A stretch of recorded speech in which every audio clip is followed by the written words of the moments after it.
which was Garbha Sangeet, which was beautifully performed by the artists. We heard the Jalataranga, and that time he definitely was right in saying that our body is composed of water, and water conducts the sound vibrations beautifully. So that is how this mantra chanting and the devotional song also has a beneficial effect, and that is what we conducted these sessions in the ultrasound clinic itself. We had sessions of 45 minutes of Nada Yoga, we had sessions of Shavasana or Yoga Nidra over there in the ultrasound clinic.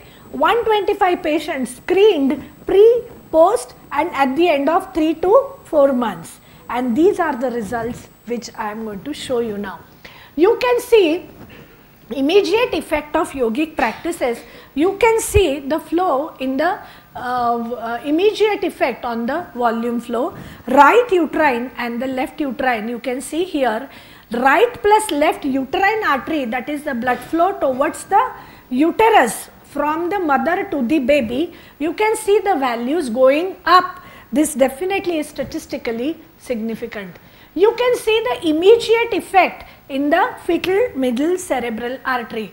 Now you will be surprised to see this result, that when we are chanting Omkar or when the Shavasana or Yoga Nidra is being conducted, the flow to the middle cerebral artery or the brain blood flow is decreased. Now we all were shocked at this reading as to why the blood flow to the brain should decrease if at all something good is being conducted for the baby.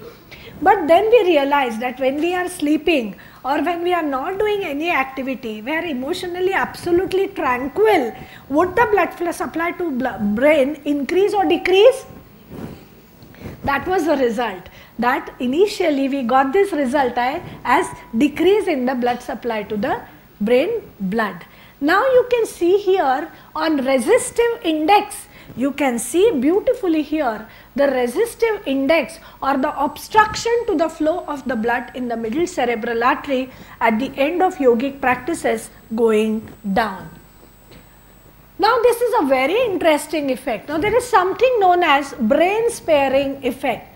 In the patients who are not trained for yogic practices but they have small for gestational age babies, when you are without conducting the yogic practices, there is something called as brain sparing effect in the nature. What does the nature do? Nature stops or rather decreases the blood supply to every other organ in the body except brain, because that is the most important structure. Now here that brain sparing effect in the fetus is reversed, and this is what happens. The middle cerebral artery blood flow to the fetus in the growth retarded baby after yogic practices reduces, and that blood is then circulated to the rest of the body organs to increase the birth weight, because now there is no need for the brain sparing effect. Are you with me? So this is what is the end result. Now this is very interesting, the pre-diastolic notch. What is it? The pre-diastolic notch indicates the resistance to the blood flow which occurs in the uterine artery right from maybe the 7th or 8th month of pregnancy, and this is what is the case in patients who have pregnancy induced hypertension. Now this notch, there is no methodology. I am making a very bold statement, but let me tell you very honestly, in modern medicine, in obstetrics, we have no treatment or we have no medicine which can make this pre-diastolic notch disappear. But in our study, we had 9 patients where after yogic practices, the pre-diastolic notch completely disappeared. So, what was the result of these practices? Improvement in the utero-placental circulation. Now it's a very simple logic. If you are relaxed and if you are happy and if you are contented and if you are thinking less of the world but thinking of your own self, focus only on the baby, would your blood vessels be constricted and contracted? If there is a total relaxation of the blood vasculature in the rest of the body, would there be decrease in blood pressure or increase in blood pressure?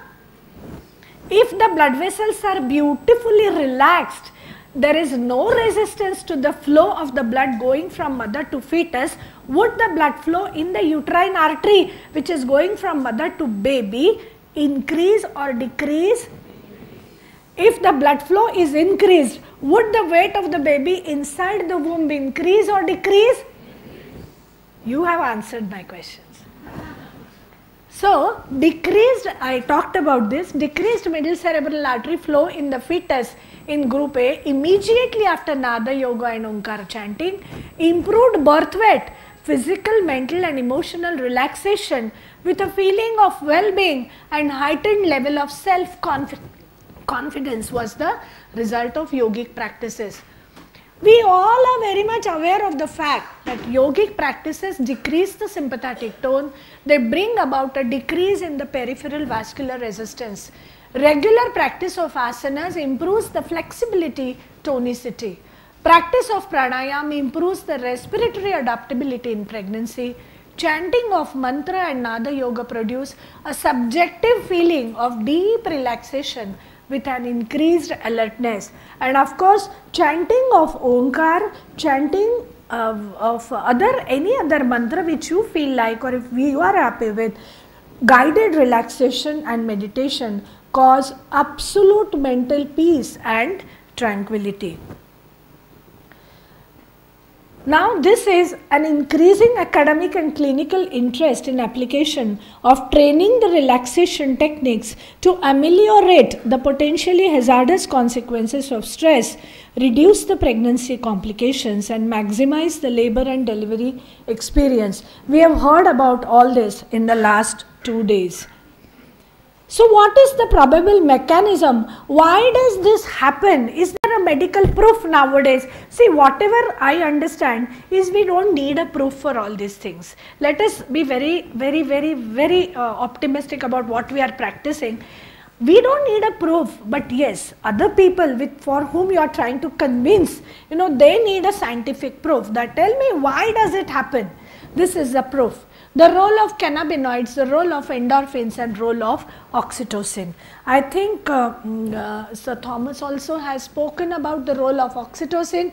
This may mediate the benefits attributed to therapies such as hypnosis and meditation. See, oxytocin, it is a physiologic anti-stress hormone. Now listen, one thing you remember, whenever a woman has labor pains, whenever she has she is admitted with labor in the hospital, to augment the process of labor, we give the injection called oxytocin.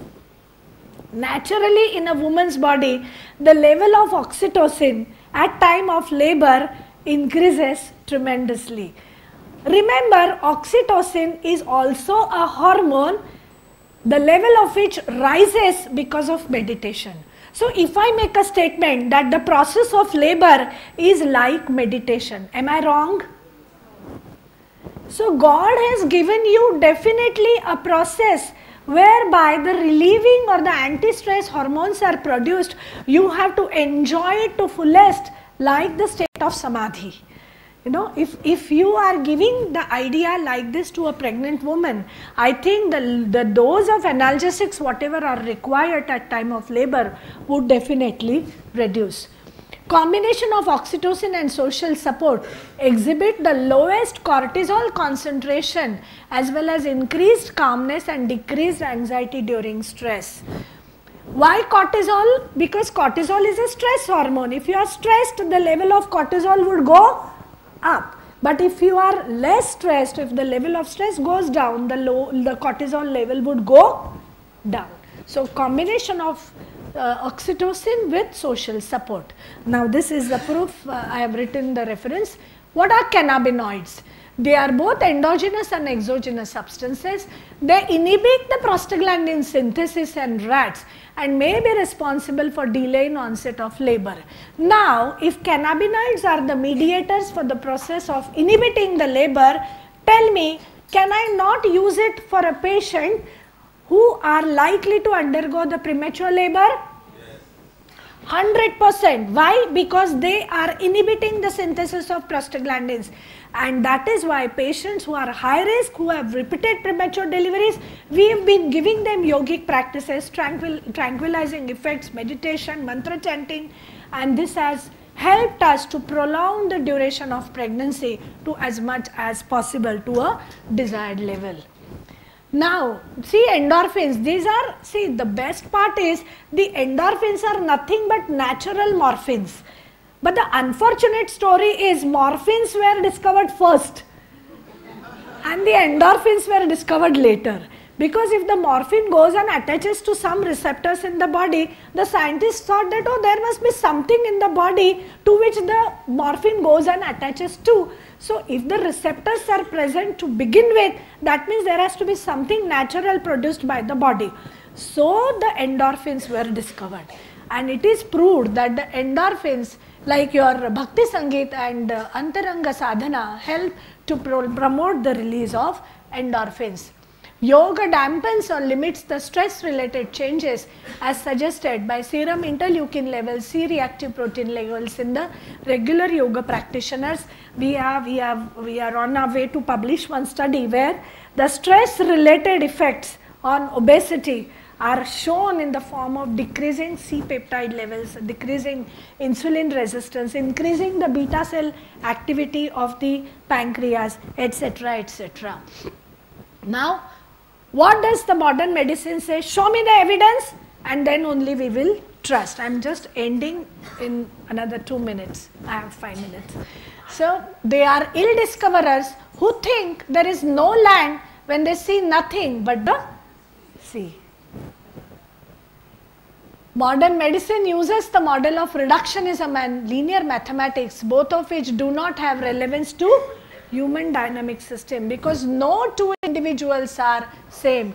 The only certainty that works in human body is uncertainty. Modern medicine just tries to predict the unpredictable. The human body works as a whole, which rarely is taken into account when we try doing scientific studies related to modern medicine. So if it was so, we should be able to explain every phenomena with rationale. Falling in love cannot be explained by gravity. And Beethoven's symphonies cannot be described in frequency hertz. This is what I mean when in medicine there are so many questions unanswered. This just doesn't mean that I am against modern medicine. I am a practitioner of modern medicine. But at the same time, one must understand limitations of every science because every science has its own field of excellence and own field of limitations. Why not combine the both worlds to the best for the patients? So the questions still unanswered in modern medicine are, why do we require millions of sperms when there is only one egg to fertilize? Why does the fertilization take place in the fallopian tube so as to cause a tubal or an ectopic pregnancy in so many patients? Why is the embryo transferred to uterine cavity after the blastocyst is formed? Who guides the embryo from the fallopian tubes to come and stay into the uterine cavity for next 9 months? What do the trophoblasts, how do they decide as to which ones will do what function? You know, there is a cellular mass of say 16 cells of which some decide to form the placenta, some decide to form the baby. Now who is that person or who is he who guides the embryo? Who inspires the heart to start pumping for the lifetime? Can we prevent some of the congenital anomalies, pregnancy-induced hypertension and IUGR? How do the thoughts that are non-material entity converted to material or the neurochemicals? It seems beyond the scope of physiology. We cannot answer. Now, this is my last slide, which says the place of the main important glands and place of the chakras in human body. I don't think this is a mere coincidence. Let us understand in detail. The cervix and perineum, which is the mouth of uterus, is a seat of Mooladhara chakra.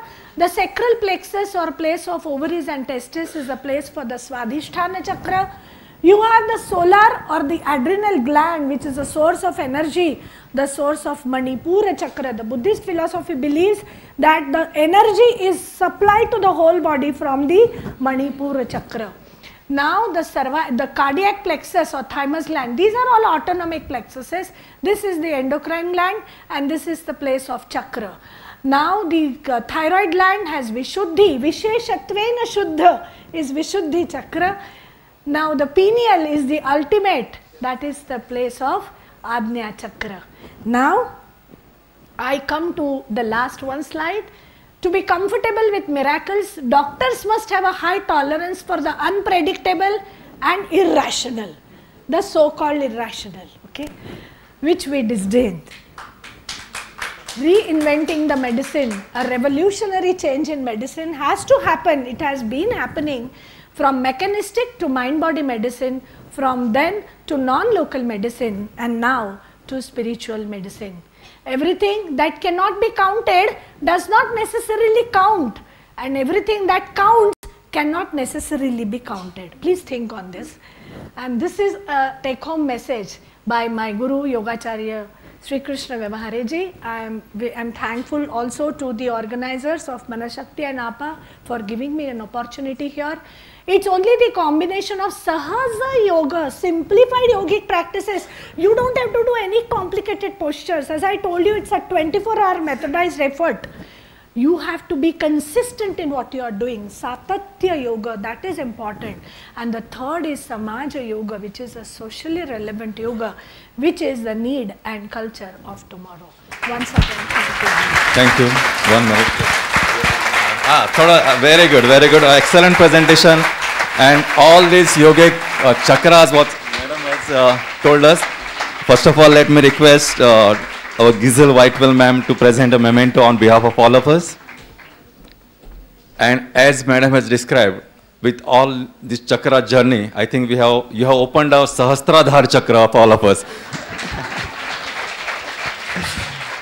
So that is 1,000-fold wisdom and the thought process.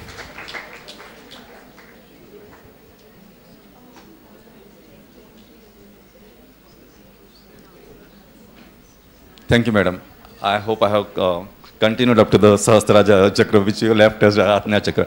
Okay, ladies and gentlemen, please bear with us. There are some little slight changes in our scheduled flights to the journey of Ananda Yatra, and we are going to take a 20 minutes break till the next departure, and it is going to start exactly after 20 minutes, and the time starts now. And that is going to be a marathon of excellent presentations, so don't keep on lingering. The time is just 20 minutes. Again, I repeat, not usually as 30 minutes. And also to tell you that at Shakti Shanti Sthal, we have all the conclusions and all these things of Pancha Mahabhutas. So whenever you get time, please visit.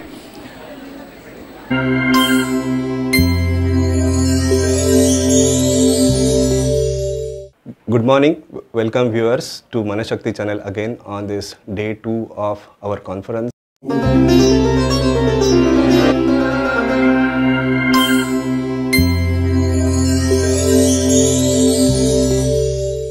Good morning, welcome viewers to Manashakti channel again on this day 2 of our conference on prenatal development.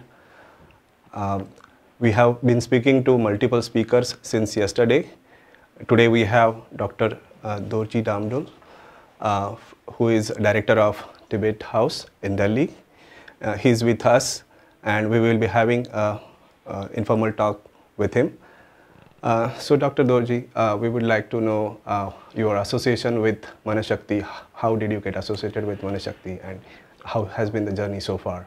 Okay, first of all, they let me give my regards and prayers and wishes to all the Manashakti admirers. My first connection with Manashakti was when I was in the Kavlidam for a conference there, and then the Mr.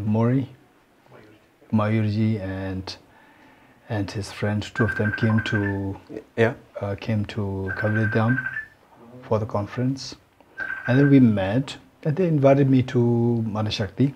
Yeah. And they introduced me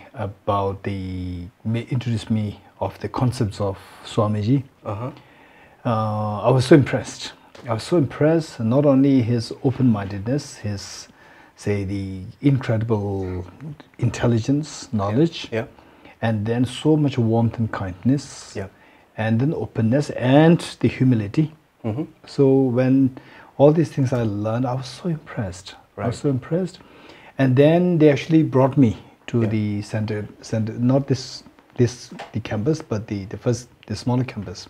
So there, they also organized a talk for the parents of the children. Yeah. And I could see the atmosphere is very different. It's so loving, caring, Yeah. embracing. I was so Right. impressed. Yeah. And then since then we became connected. And then a year ago they purposely came there to Delhi to extend the invitation to give a talk here for the conference. Okay. So this is how I'm connected to this conference. Okay, great. Now that you are here in the conference, and today we had a wonderful speech from you today morning. What do you seek as a takeaway from this conference? How do you think this conference is going? What are your views about this? So basically, as I said in the conference, it is that the world is in chaos. The moment I enter into Manashakti here, the world is very different. It's very peaceful, very compassionate, very caring, very loving, and full of the humility. And whereas if you really go out, this is not really the world. The world is the outside is very different. Yep. So therefore, what I wholeheartedly feel is that in the first place that Manashakti, if it can say the spirit of the Swamiji, if this can be broadcasted more forcefully and the more effectively Yep. to the world needs the Manashakti spirit. Yeah. The Guruji's, the wisdom, intelligence, and the modernity, Yeah. and at the same time the humility, compassion. This is something that I've very strongly felt that while I come here, I feel so connected because of these values. Yeah. And then what the theme of this conference is all about the prenatal, the stage development, Yeah. and how the child should be taken care of since the time of the conception in the mother's womb. So this is something so important because finally what the world is going to be like, Yeah. where the world is going to be, say for example, the leaders, different leaders of the world, like the President of America and the presidents and the Prime Minister of the nations. So there, what is very important is that if the leaders are sensible, for example, like I would say, for example, the Obama, Yeah. when he was the President of America, there was hope for the world. Right. And like, for example, His Holiness the Dalai Lama, if Tibet is like independent nation, then he can really be a voice for the world. So these people, we see that the inspiration from, for example, the Swamiji of the Manashakti. So they should actually be the voice of the world.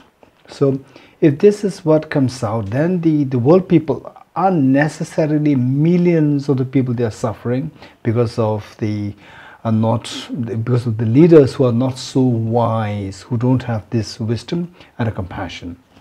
So I see that, and then these leaders eventually they come from the children, and the children they come from the mother's womb. Yeah. So if we know how to take care of the children at the time of the mother's womb, from their prenatal time, from there, then the children exactly what Manashakti is doing. If this is what we can replicate in the various parts of the world, that will be just amazing. So therefore, I personally would say that the takeaway from this conference is that everybody should learn these basic values which Swamiji had been encouraging the people, his disciples, to practice and integrate in their life and spread them to other people.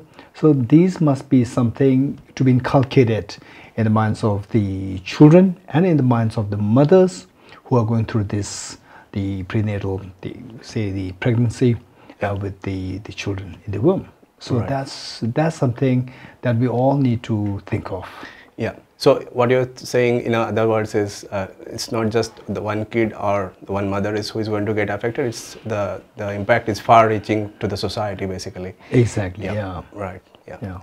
So yeah, another question I wanted to ask was, would you have some message for the parents of this world, basically, who need to do few things in a right fashion? What would be your message? So basically, I would say that that now the world is divided into the fractions, the segments in the name of various religions, in the name of various ethnicities, in the name of various classes, castes, then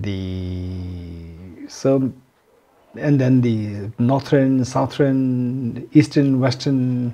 So this is unfortunately because of these splits, the divides. Then people have sent, and then all people are not really, the followers of Manashakti. Yeah. So there are many people who even don't know what Manashakti is. They have not even heard about Manashakti. Yeah. So those people, not all, but many can potentially, because lack of this knowledge, the beautiful knowledge which Manashakti is spreading, because of lacking that knowledge in the case of other people, so they can create. They found these differences as the basis for their fundamentalism. Right. So the fundamentalism comes into being, and then that unnecessarily creates all forms of problems. So fundamentalism means openness is not there. The feeling that my religion, my ethnicity, my group, my whatever, that is the supreme. This view is the one which destroys the whole world. The vision of Swamiji, Manashakti, the founder of Manashakti. The vision of compassion, the openness, and the need to acquire more knowledge, and finally for the betterment and the goodness of the humanity. So this is something which we need to spread to the world, and so that the world at the moment is going into fragmentation on the basis of religions, caste, creed, and then the different zones, east, west, and so forth. Ethics to be embraced, ethics which is the acceptable by everyone, whether you are a believer or non-believer, whether you're Muslims, Hindus, Buddhists, Jains, Christians, Jews, or Baha'i, or the Zoroastrian, or even non-believers, anybody. So the moment you hear about this universal ethics, universal values, which the Swamiji rightly indicated, the humility, then the courage, and the compassion, and so forth. So when you put them in the forefront as the ethics, the code of conduct, the ethics for the people, so this everybody will say, yes, this of course, this is not only for the believers, it's also for us. Not only for this religion, that religion, but for everyone. So everybody will embrace that. And this is something which I'm sure if the Swamiji is alive today, he would very much work with His Holiness the Dalai Lama to make sure that it is introduced in the modern education system, that all the young children, since the age of say 2, 3, from there, then everybody will embrace it, and then eventually the leaders will come out of this. Yes. And then of course all the leaders will automatically see the harmony. For example, today look at the problem between the Brexit and the German top leaders. They are requesting, or they are suggesting, that the Britishers, they quit this idea of the Brexit, and the Britishers, they are split into two divides. So whereas if these leaders, they all are produced from this universal ethics, which is being the main ground for Swamiji's, the spirit of creating this Manashakti, then the world will be in peace and harmony. So that would be the greatest gift. So this is what I think all the parents, all the parents and all the students and all the sadhaks who are part of this Manashakti, they must imbibe this, and then not only imbibe, more importantly, is to spread this to others. So that is so precious. If that can be done, and then see from the sadhaks, and their children, we never know. They can become the Prime Minister of India. They can become the President of India.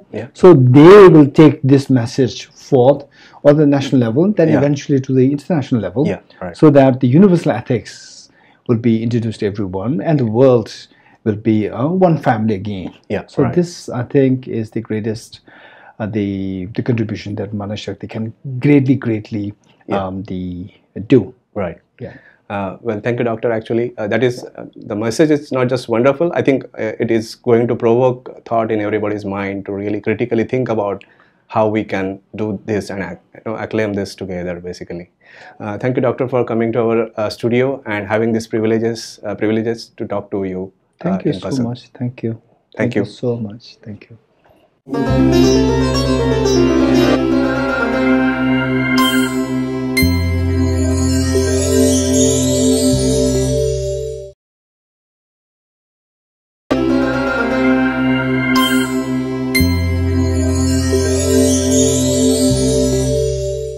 Welcome to Manashakti's YouTube channel. We are having here with us participants for the first international conference of prenatal development in India. May I welcome you to our studio. Can you introduce yourselves? My name is Jenny. I come from I come from China. Okay. Yourself? My name is Yuki. I come from China too. Okay. Welcome to our YouTube channel and Manashakti Research Center too. Thank So, you. we would like to know about your work area. How is it related to prenatal development? Can you brief about your company and what exactly you're working there? I am a mama. Yeah, not doctor and also not nurse. Full of passion to do these things. Our company is do the pregnancy education. Teach the pregnant women yoga, art classes, and in any kind of childbirth classes. Okay. Help them to have good emotion and help them to know how to childbirth, help them a lot of things. Yeah. Great. So you're conducting sessions for pregnant women. Yeah. Correct. Great. So definitely this conference will benefit you in future in your work, right? Yeah. So how are you looking forward towards this conference? We know this conference from a Japanese doctor. Okay. He told us the conference is very useful for us to learn about the wolf things. Yeah, the baby in the wolf things. After we come here, we feel wonderful. Yeah, wonderful. Great. And So he gave you the information about this conference, Yeah. and I guess as you told me earlier that he is associated with APA, Yeah. Japanese doctor, right? Yeah, And yeah. he informed you about this conference, correct? He shared information about APA, Yeah. and actually we tried to know more about APA, and we yeah. found out APA and Manashakti have the conference here, so Yeah. we came here. Correct. Yeah. And I would like to know about how do you feel that this conference will benefit the society in future? So, Jenny, how did you find the first day? How was your experience for the first day of the conference? Did you like the sessions? Yeah, I liked a lot. We got a lot of inspiration from several sessions. Is there any particular session which liked you more? So, NAEP, Laura. Yes, Laura from Brazil. Yeah, from Brazil. Yeah. The module they developed so clear, and we can learn from that a lot. Yeah, they spoke about prenatal project in Brazil, what Yeah. they do there, and how Yeah. they conduct activities, right? Yeah. Okay. And how are you looking forward towards the next 2 days? Like next 2 days are left, right? So how are you excited for the next 2 days? To be honest, everything is very new and fresh for us. So we just expect all the things, the sessions we can learn. So I can't say which one I like best, but after I learn that, maybe I will say this one I like best. Do you think this conference will benefit the society? Yes, of course, because what we do is the same in common with the conference prenatal education. But what we do in the beginning, because not only about ourselves, it's more about we everyone is in the society. So what we do is also for the society. Correct, correct. Would you like to add something? Today, I think. Did you like the sessions? Like the sessions? Of course. Yes. Yeah. Is there any specific session did you like more? Today? Yes, Yeah. today. Today, I think all the doctors and the speakers say the emotion. Yes, yes. Yeah, emotion is very important. That.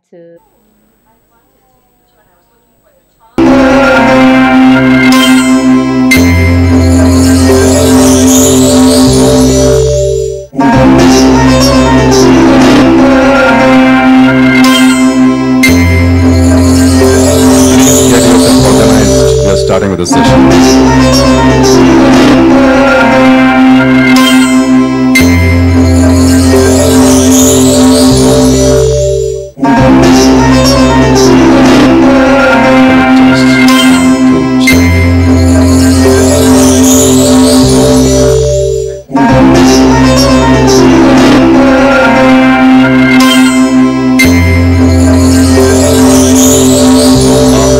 Technology.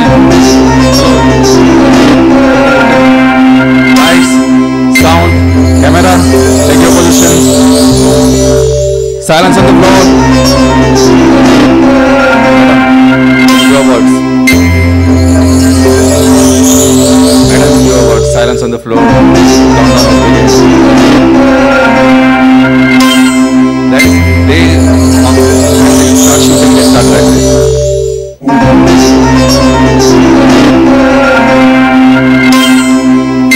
Ladies and gentlemen, we are starting with another beautiful session. Please get yourself organized and silence on the floor. I've got exactly 27 seconds to start.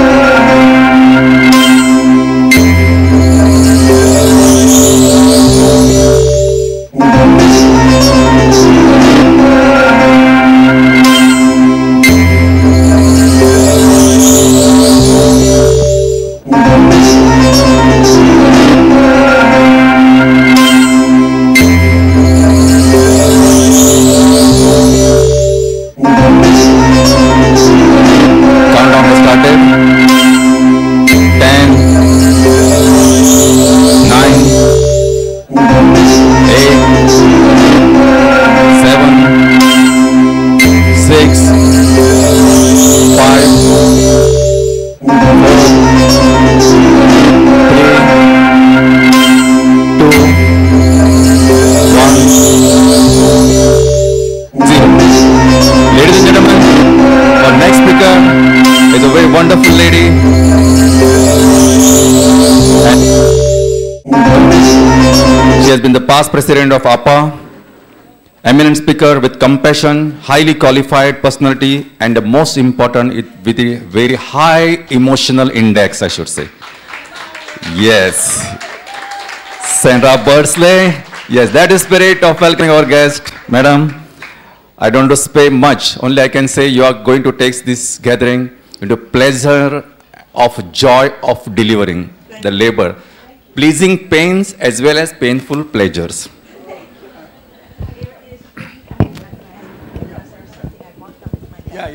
I will give.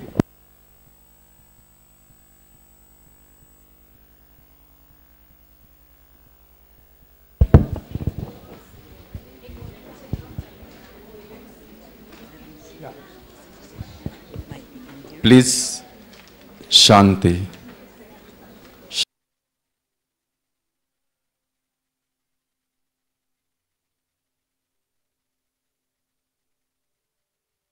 What's the meaning of that, no? Thank you. It is environmental, Goes forward. from the God as well as within. So three types of Shanti. See, always we say three times Shanti, Shanti, Shanti. To make it go forward. No, this. So there are some natural calamities which are not under our control. So Adhibhautik, Adhidaivik, what you are destined with, and Adhyatmik, what you are within yourself, what you get. Sometimes I might, but I think I'm going to try this. Yeah. But if I'm not, I will say next. Yeah. Okay. But it's, I can give can use this mic also. Use this mic? If you want. I like to move around. Ah, okay. Then- I like to move around.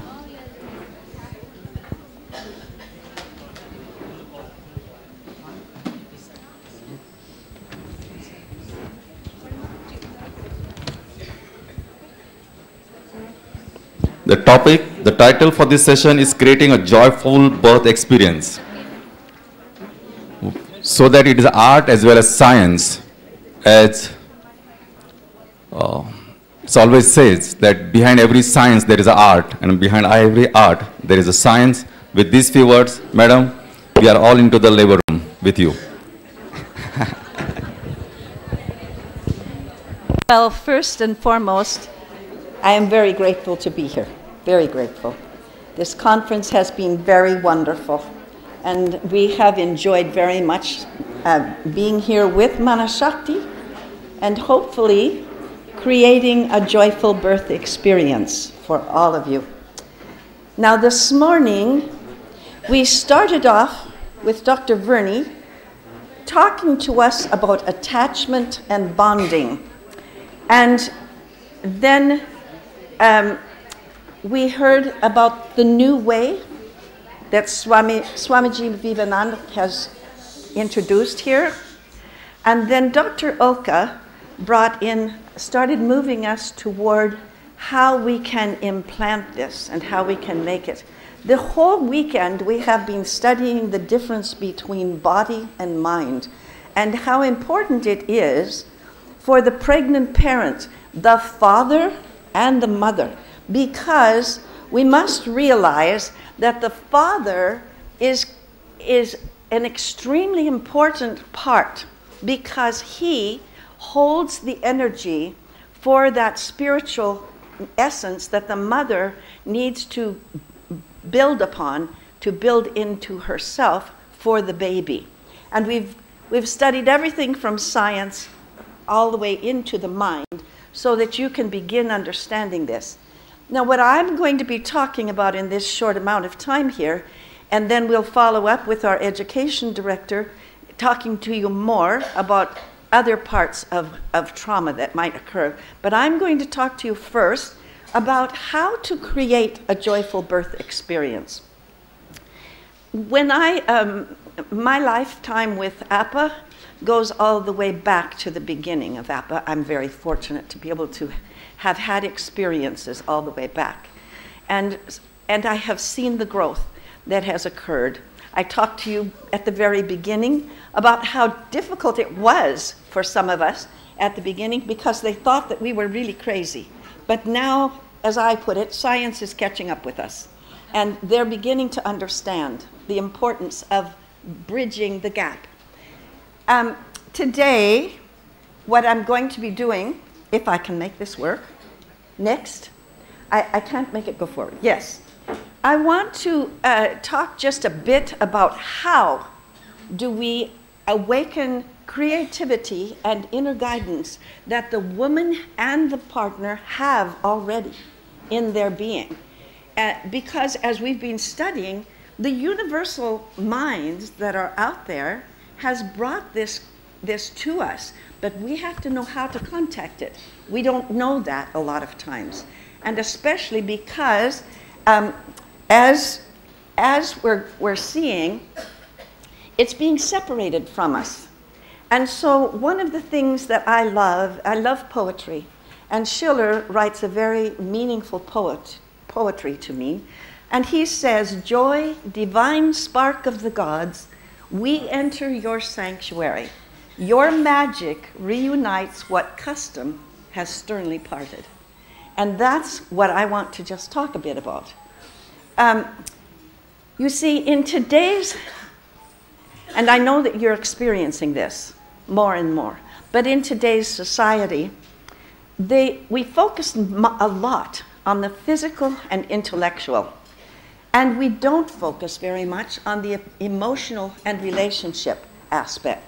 Society, in fact, most of our schooling and things focuses on things that are physical and intellectual. And for a lot of women, young women today that are growing up, they become very career-oriented.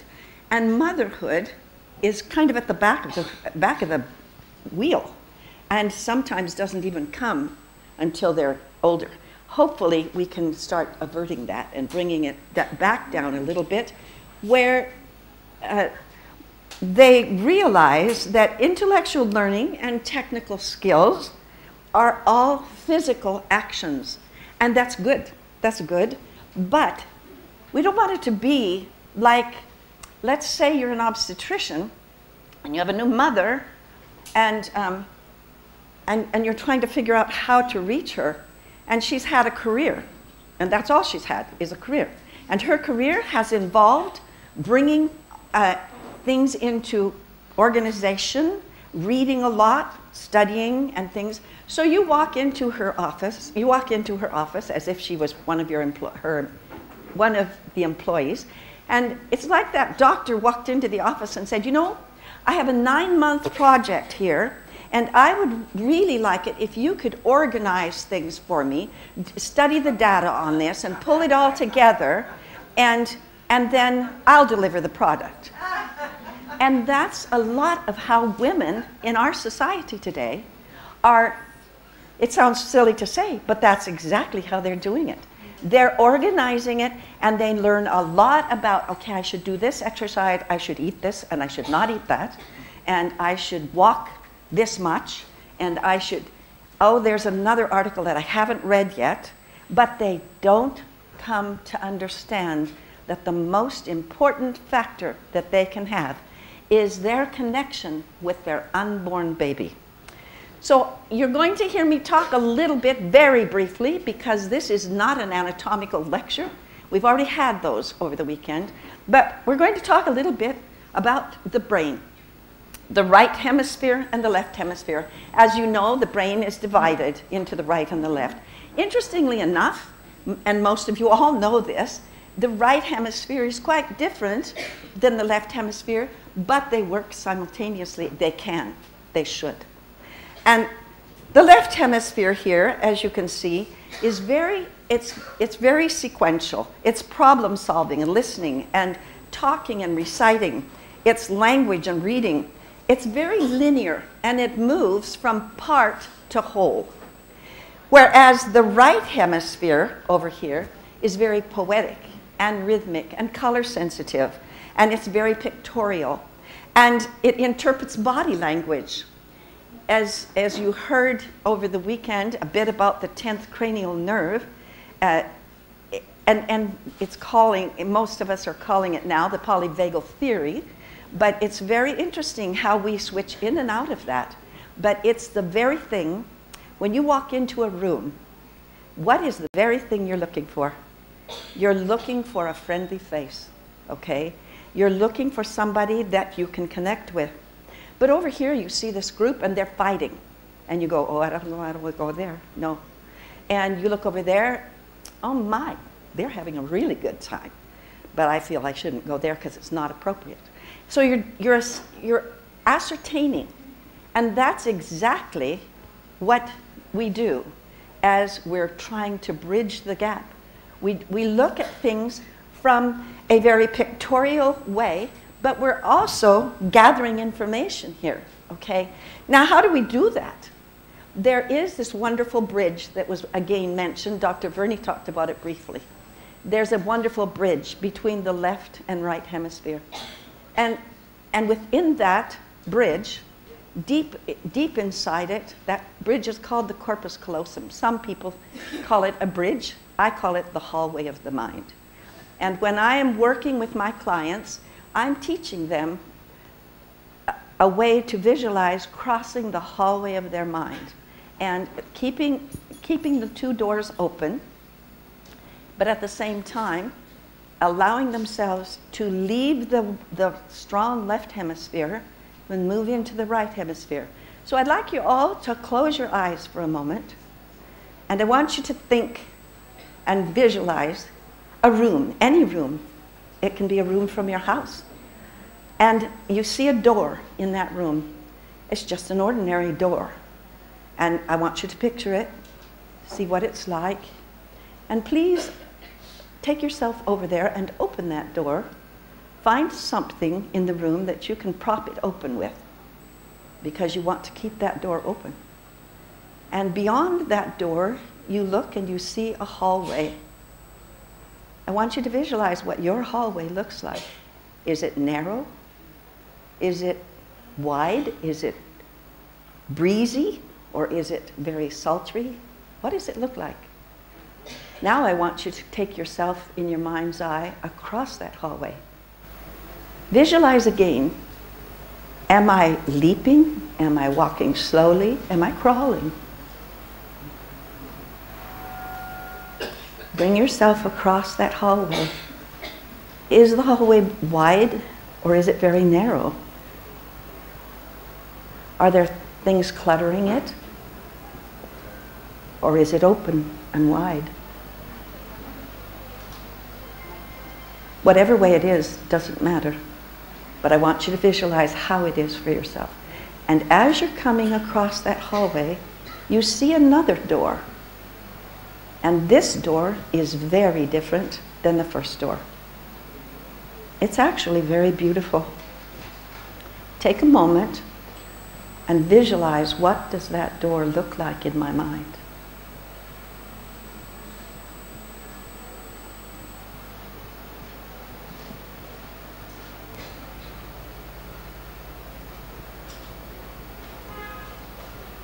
And now go forward and open that door. And again, you see something there in your hallway. Prop it open with whatever object you see. Perhaps it's a crystal, perhaps it's a lovely box, whatever you have in your hallway that you want to open that door and prop it open.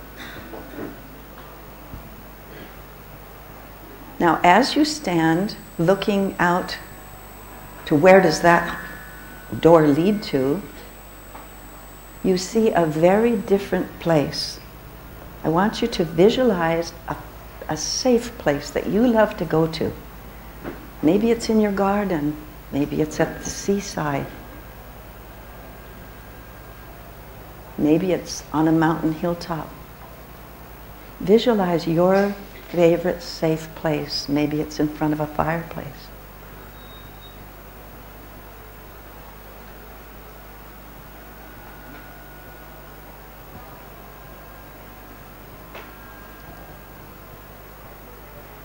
And find a place in your special place where you can visualize yourself sitting down.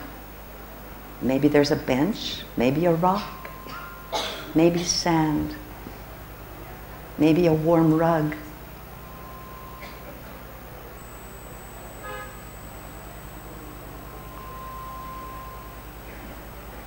And seat yourself to where you're feeling comfortable. And know that this special place is a place of deep relaxation, and you can come to it at any time. Now, I wish we had time that you could stay there for quite some time, but we don't. So I want you to see yourself coming back across the hallway of your mind.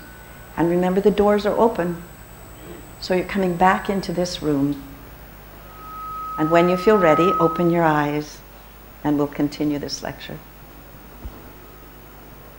That's one of the first things that you want to do with whomever you're working with that's a pregnant client and her partner.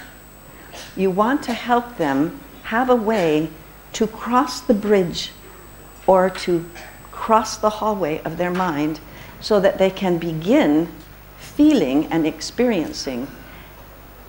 Dr. Oka spoke about yoga, and yoga is a very, very wonderful tool that can lead you through that. And the new way that we learned about and have been learning about, or your own spiritual path, is another way to that newness that we're all looking for. Let's realize here that in the corpus callosum, in the deep part there's some very special places deep in your brain, and that's deep in the base, I guess you'd say, or the connection of the corpus callosum. So crossing the hallway of your mind is a wonderful way to begin touching some of those places. Now, inadvertently, throughout our life, we touch these places all the time. And they involve the thalamus, the hypothalamic system is what we're looking at. And the thing that I want to talk about is the importance of the parts associated with the hypothalamus, the thalamus, basal ganglia, and other deep nuclei, starts us into having what is called state-dependent memory and learning.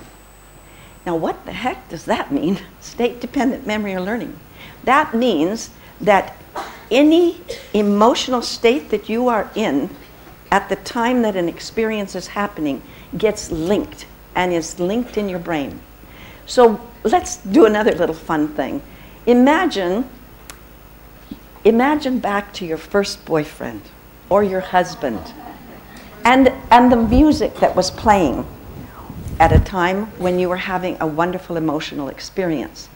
If you think about or hear that music at any other time in your life, what happens in your mind? Immediately you're back to, oh, that's our song. Immediately you're falling right back into, because it's linked in your body. It's linked in your mind. And so one of the things that's important to realize is that this place of state-dependent memory and learning is also equated to our emotional feelings, feelings of fear and anger and pleasure and sorrow. And that part interprets experiences as pleasurable or painful. Okay, so from that, let's take a look at this. Now, this is how the brain interprets pain or pleasure. We have incoming body messages that come in through, and I call them our peripheral influences that we all experience, because we are experiencing through our sight, our hearing, our touch, our taste, our smells, even the temperature. Pardon me. Oh, that scared me. Okay, I thought it was 10 minutes already. And then I looked down and she doesn't have the right kind of sari on, you know. But anyway, they're incoming body messages, all right? And when those incoming body messages happen, it also is causing central influences to fire off the state-dependent memory and connections that are there. And that's our memories, our culture, our thoughts, our beliefs, our feelings, our values. And what we need to do is we're trying to balance those with knowledge, attention, evaluation, and looking at our moods.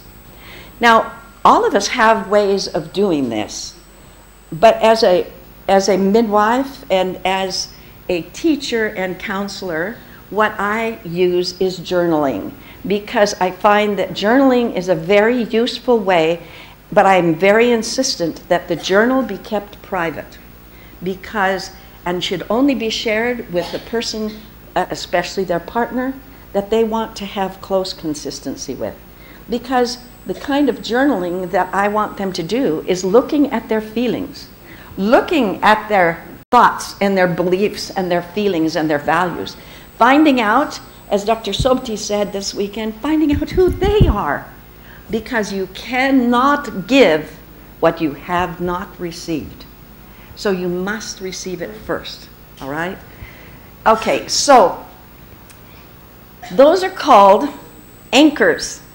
And we've heard about anchoring, meaning that the experience have no meaning for most of us until they're defined by a word or a label, okay?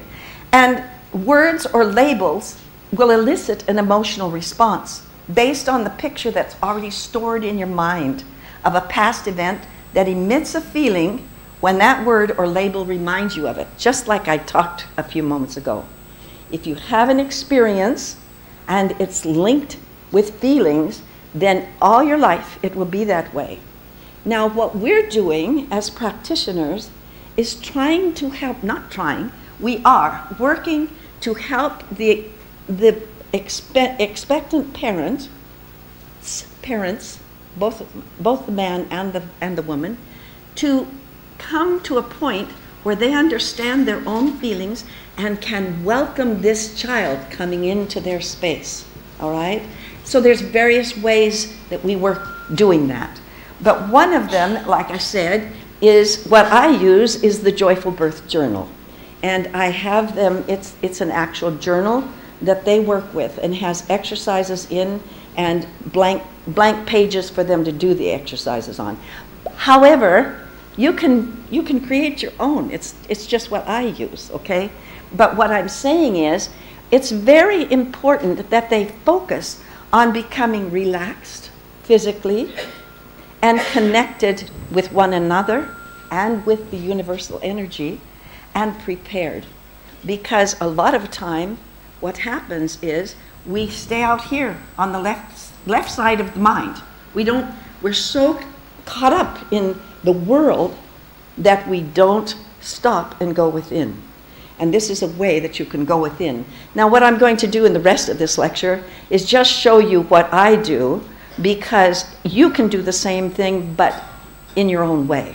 And many of you are doing it in your own way, because I've loved sharing with many of you this weekend. The best anchor for birth and parenting is to bond with your baby, with the conscious baby in the womb. Now, one of the things that I do is, as I led you in that first exercise, I teach them how to cross the hallway of their mind into their special place. But then, during the time of imagery, I do various exercises with them. And one of them is what I call the birth cave imagery. The birth cave is the uterus. The uterus is the most magical and sacred place in the human body. And unfortunately, I'm going to be honest, it is not the stomach, it is the holy womb, the holy mother womb, okay? And so always help them, the woman and the partner, realize how sacred that birth cave is. But you know what? If you were hiking in the mountains and you came across a cave, you might not want to go in that cave. You know, you might feel really scared. And how many of our women and their partners are terrified about going into the birth cave? And so I do some imagery with them. Imagery is your greatest tool to lead them into the birth cave. And when they go in the birth cave, I want them to figure out, and it's part of the birth planning, I want them to figure out, okay, if I'm on this journey, because I take them on a journey once they're in that special place, and I help them see a cave, visualize a cave, and they go to explore the cave, and I say, what do you need to go into that cave? Now, some women, oh man, they start figuring out, I need to be linked with somebody. A good strong rope tying me to somebody would be really important. I need my partner there, for sure. I may need a light, you know, and they start visualizing what is it they need. And it's good that they do that, because, and sometimes it's not immediate that they're able to go into the cave, but I want them first to find out, because that's the first step of exploration of self. What do I need? What is important to me? Who am I? Because they cannot meet their unborn and bond with their unborn baby till they know themselves. I've said that before, and I'll say it again and again. It's really important. The father's the same way. The father needs to have an opportunity to bond with the baby as well. And it's one of the most delightful things, and I'm sure many of you have experienced it, but it's so delightful to have the bond, to see the bond occurring. And many people are very upset with ultrasounds, but in actuality, I kind of like ultrasounds. I don't like them constant, but I have seen so many times the father for the first time, realizing that this is his baby. And so I do like the 20-week ultrasound, for instance.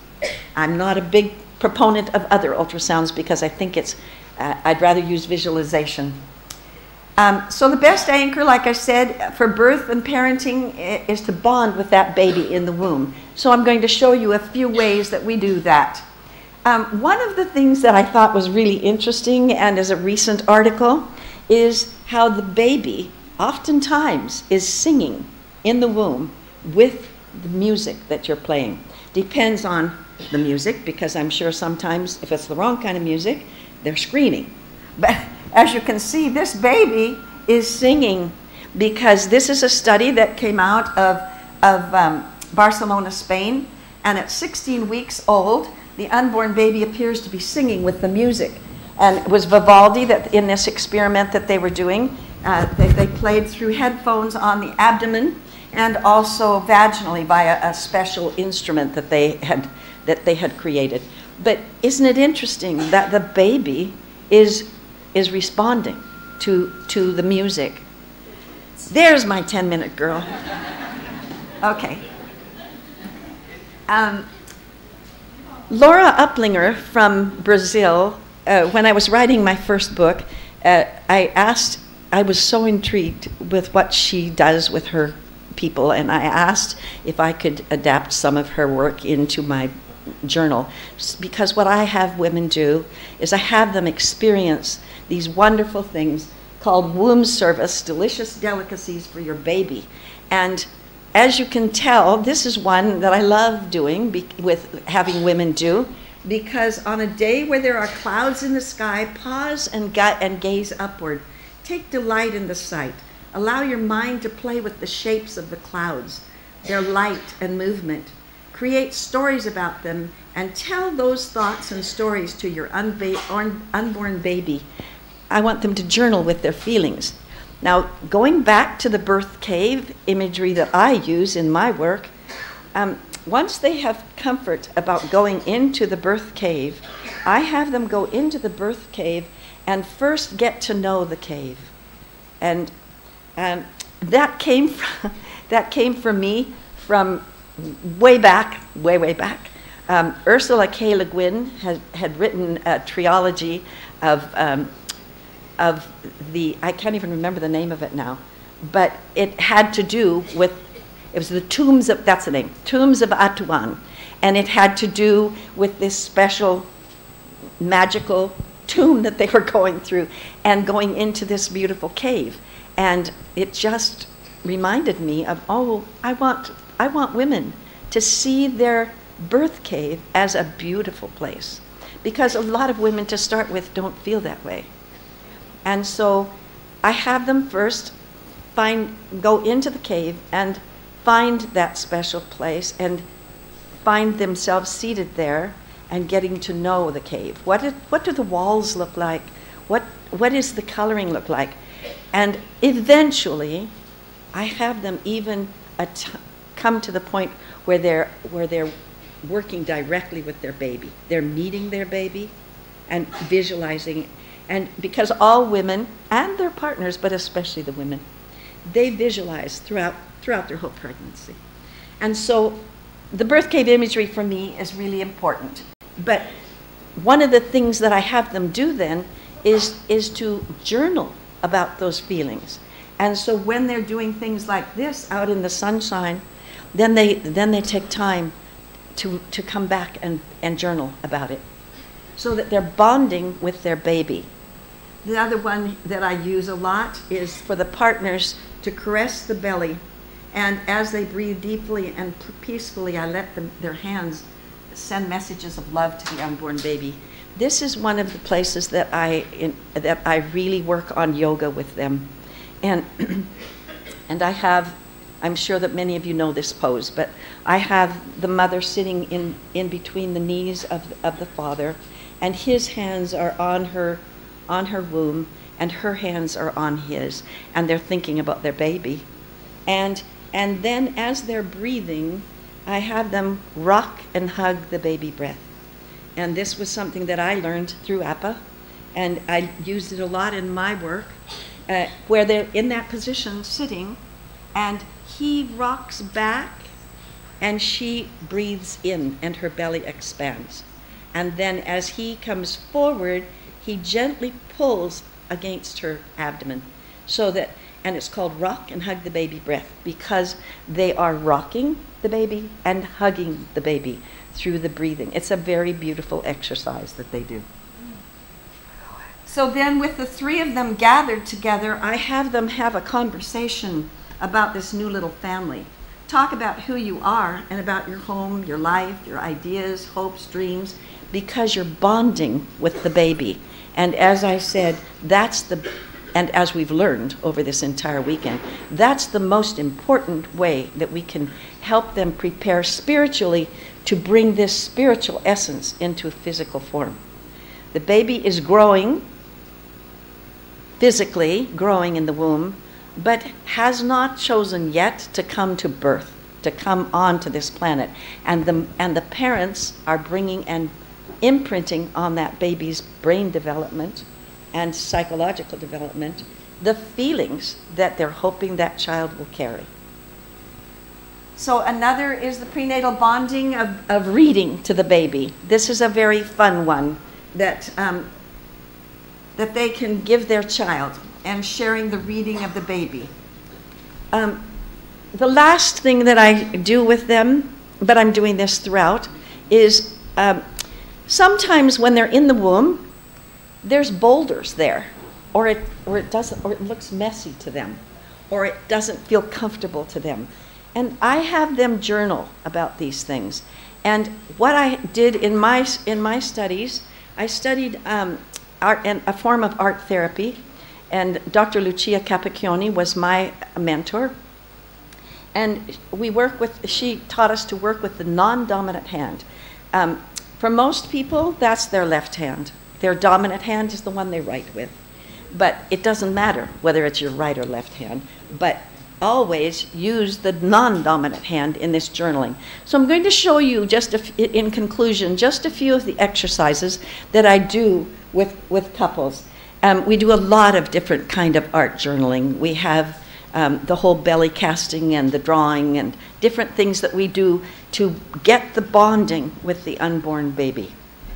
Because that helps in the whole parenting aspect. You see, as you've learned this weekend, parenting does not begin at birth. It begins prenatally, even before birth. Before conception. So here are some.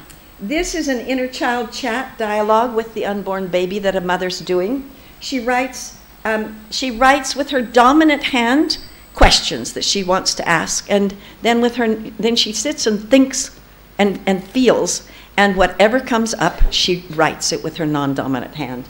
So she's asking, "How are you feeling, sweetheart?" And the baby says, but I can't read it. Good. I don't know what it says. What does it say? Okay, I like to sleep a lot, yes. And are you comfortable? And she says, yes. The baby says, yes, except whenever you bend over or sit on an awkward chair. Many times it's hard to understand what they've written because it's with their non-dominant hand. But you see, that's what's wonderful about non-dominant hand journaling, is it bypasses the defense mechanisms and immediately goes into their own childlike feelings. Because you just can't. So with non-dominant hand journaling, I always tell them, doodle, scribble, write, prose, poetry, whatever you want. You know, and so many times they're not writing. Sometimes they're just drawing. Here's one about affirmations. When I run into a problem that somebody has and they have a block and they just don't feel comfortable, I have them create an affirmation. And you all probably know about affirmations. But I don't know if you've experienced this, but most affirmations won't go through if you've got some real definite negative feelings. So I have them do non-dominant journaling with the affirmation until it comes to a place where they are calm about it, and they can. Now, they can come clear, and that affirmation can then go in. So I have them start with, here's one, I feel good now. No, I don't, I'm fat. I feel good now. Something doesn't feel right every day. I feel good now. I always have them play back and forth, back and forth. And I feel good now. Well, and she's starting to feel different. She says, well, I guess it's good. I'm pregnant. I feel good now. It does feel good to be cared for. I feel good now. It's good to be pregnant. We waited so long. And then I always have them finish with again, the affirmation. Now it'll start going in. Now, interestingly enough, if the block is big, sometimes it can take days or weeks of their journaling over and over again with that one statement to have it go through. Here's another one that a father did. I'm confident about labor. Look at his answer and how big it is. No, I'm not. I'm confident about labor. Well, I'm insecure about showing my sensitivity. I'm confident about labor. Well, everything will be just fine. I'm confident about labor. Now, like I said, sometimes it isn't that quick, but I chose quick ones for this example for you. Here's another where I have them do body chat. And with body chat, they draw with their non-dominant hand the body. And then they sit and meditate and feel. How does it feel? And she's happy, and she loves her baby, but my shoulders and back hurt sometimes. My legs swell and feel funny. And then, I did not bring this to show you too, but then what I have them do is I have them journal with, if they have a negative feeling, I have them journal with that and do a body chat of, what are you trying to tell me about those shoulders? Who are you, shoulders? And what are you trying to tell me? And what would you like me to do? What is the feeling? Now, I had a woman, I'll give you an example. I had a woman one time whose legs hurt her terribly, just terribly. And she'd gone to her doctor and tried to do everything exercise-wise and everything, but her legs still hurt a lot. And so I had her do the non-dominant hand journaling with those legs. And what came up with, when asked about who are you, it came up in her non-dominant journaling, I am the person in you who's not standing up for herself. And it was so interesting because she learned so much about herself with that particular statement. So I do body chats with people. This woman, I could not believe, I told her afterwards, are you an artist? Because this is with her non-dominant hand. She drew this image of herself, and I'm going, you have to be pretty good to do that. But she did. And she felt really good about everything feels relaxed and in its place and where it belongs, and I'm uninhibited and purposeful, dynamic and powerful, and non-sexual, functional. This was after, of course, weeks of work, months probably of work. Uh-oh. Now this is the 5-minute reminder. No, time is over. Okay, that's worse. Okay, this really quickly is, I have to go over a little bit. I'm almost done. Cluster writing is a very fun exercise in which they take a word and around that word, and this is all done with the non-dominant hand, they write, what are some words that mean that to me? So on pregnant body, she wrote, happy, heavy, big, healthy, love, and then you have them go off of each one of those words, and then you have them, with their dominant hand, I have them write a prose poetry about what, and use the words from what they had. So she wrote, pregnant body, big and glowing like the moon, centered, healthy, proud, goddess-like, strong woman, yet scared, and love. And then with the decision, I asked them to make a decision about what do you have to do from what you just found out. And she said, I need to keep journaling to get at the root of my fear, and I need to keep nurturing myself. So cluster writing is a fun one to do. Here she's journaling, a woman is journaling with the birth energy of when she starts having some mild contractions just before birth. Sometimes if she still has fear, I have her journal with those. And so she's journaling here with the birth energy. And how does that feel for her? So the thing that I want you to take away from this whole conference, but especially from now, is that the number one principle that we have in our program is babies are conscious and aware in utero. They are listening and participating in your life through their senses, and they want to connect with you and be loved by you from the very start. And with the birth cave imagery, I go on to have the woman and her partner actually focusing on the baby and getting to know the baby. And this is over a whole, usually about 6 months that I have them in my practice. So thank you very much, and I hope that your takeaway is wonderful. Hello. Madam, I must thank you on behalf of everybody that we had a very pleasant journey at fully effaced mindset for full-term normal delivery. We enjoyed it. So nice of you. May I request our dynamic, enthusiastic team leader, Sri Gajanan Kelkar sir, to present a memento to Madam. Oh, thank you. Thank you. Is there a volume there? Hello. Hello.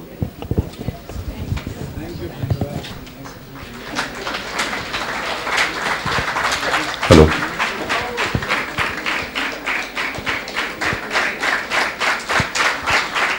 The words full of enthusiasm, compassion, and emotional attachments. So nice of you, ma'am. So nice of you. And I thank you all, and especially people have made me wear this wonderful, what do you call this? Bindi. Bindi. It is not just bindi, it is a guru sthan. As just our preceding speaker mentioned, there is a pineal body inside which gets evoked, correct? And that is Ajna Chakra. Thank you. Am I right? Thank you. Thank you.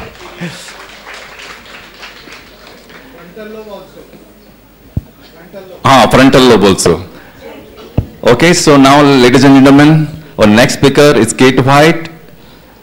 Is an award-winning craniosacral and massage therapist, prenatal and early childhood educator.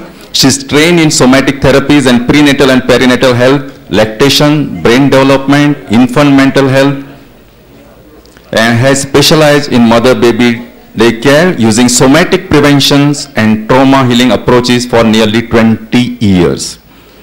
She's a mother of 2 children, holds a BA and MA in communications, is a registered craniosacral therapist in biodynamic craniosacral method as somatic experiencing practitioner. Her work combines somatic therapy with brain development to help give families with babies and small children the best possible start. Her work is a translation of research and on how parents are with their babies starting prenatally affecting neural pathway and perceptions. Very interesting study. She was founding director of education for APA, where she managed a large online educational programs for professionals.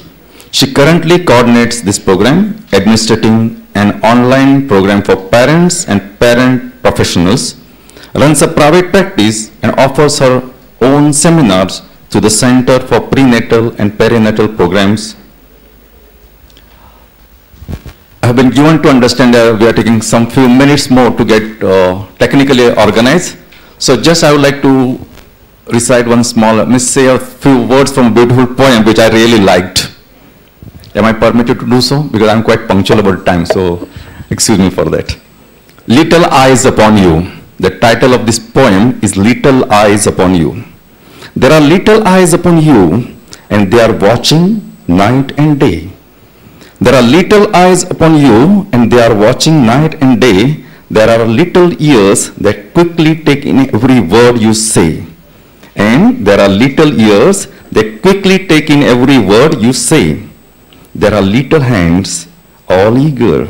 There are little hands, all eager to do something and anything you do. There are little hands, all eager to do anything you do. And little boy who's dreaming, and a little boy who's dreaming of the day he will be like you. You are a little fellow's idol. You are a little fellow's idol. You are the wisest of the wise. You are the little fellow's idol. You are the wisest of the wise. And in his little mind about you, no suspicion ever rides. You are the wisest of the wise, and in his little mind about you, no suspicion ever rides. He believes in you devoutly. He believes in you devoutly, holds all that you say and do. He will say and do in your way. He will say and do in your way when he is grown up like you. He will do and say in your way when he is grown up like you. There are wide eyes of little fellow. There are wide eyes of little fellow who believes you are always right. Who believes you are always right, and his eyes are always opened. And his eyes are always open, and he watches day and night. To be remembered. And he watches day and night. You are setting an example every day in all you do. You are setting an example every day in all you do for the little boy who is waiting to grow up like you. For the little boy who is growing up to be like you.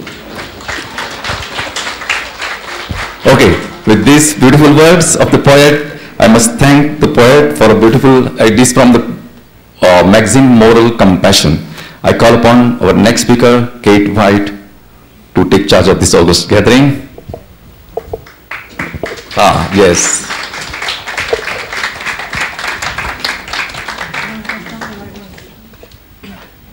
You need the other one first. The other one. Yeah. Yeah. Yes, that one. Good. All right. So you'll be doing the presentation simultaneously or one after one? One after the other. Okay, cool. I'll explain. So, into this one? Yeah. Okay. Two mics, you can speak. Okay. This All will be a right. better audible. All right. And this is going to run. Yeah. So this is next, and this is previous. Okay.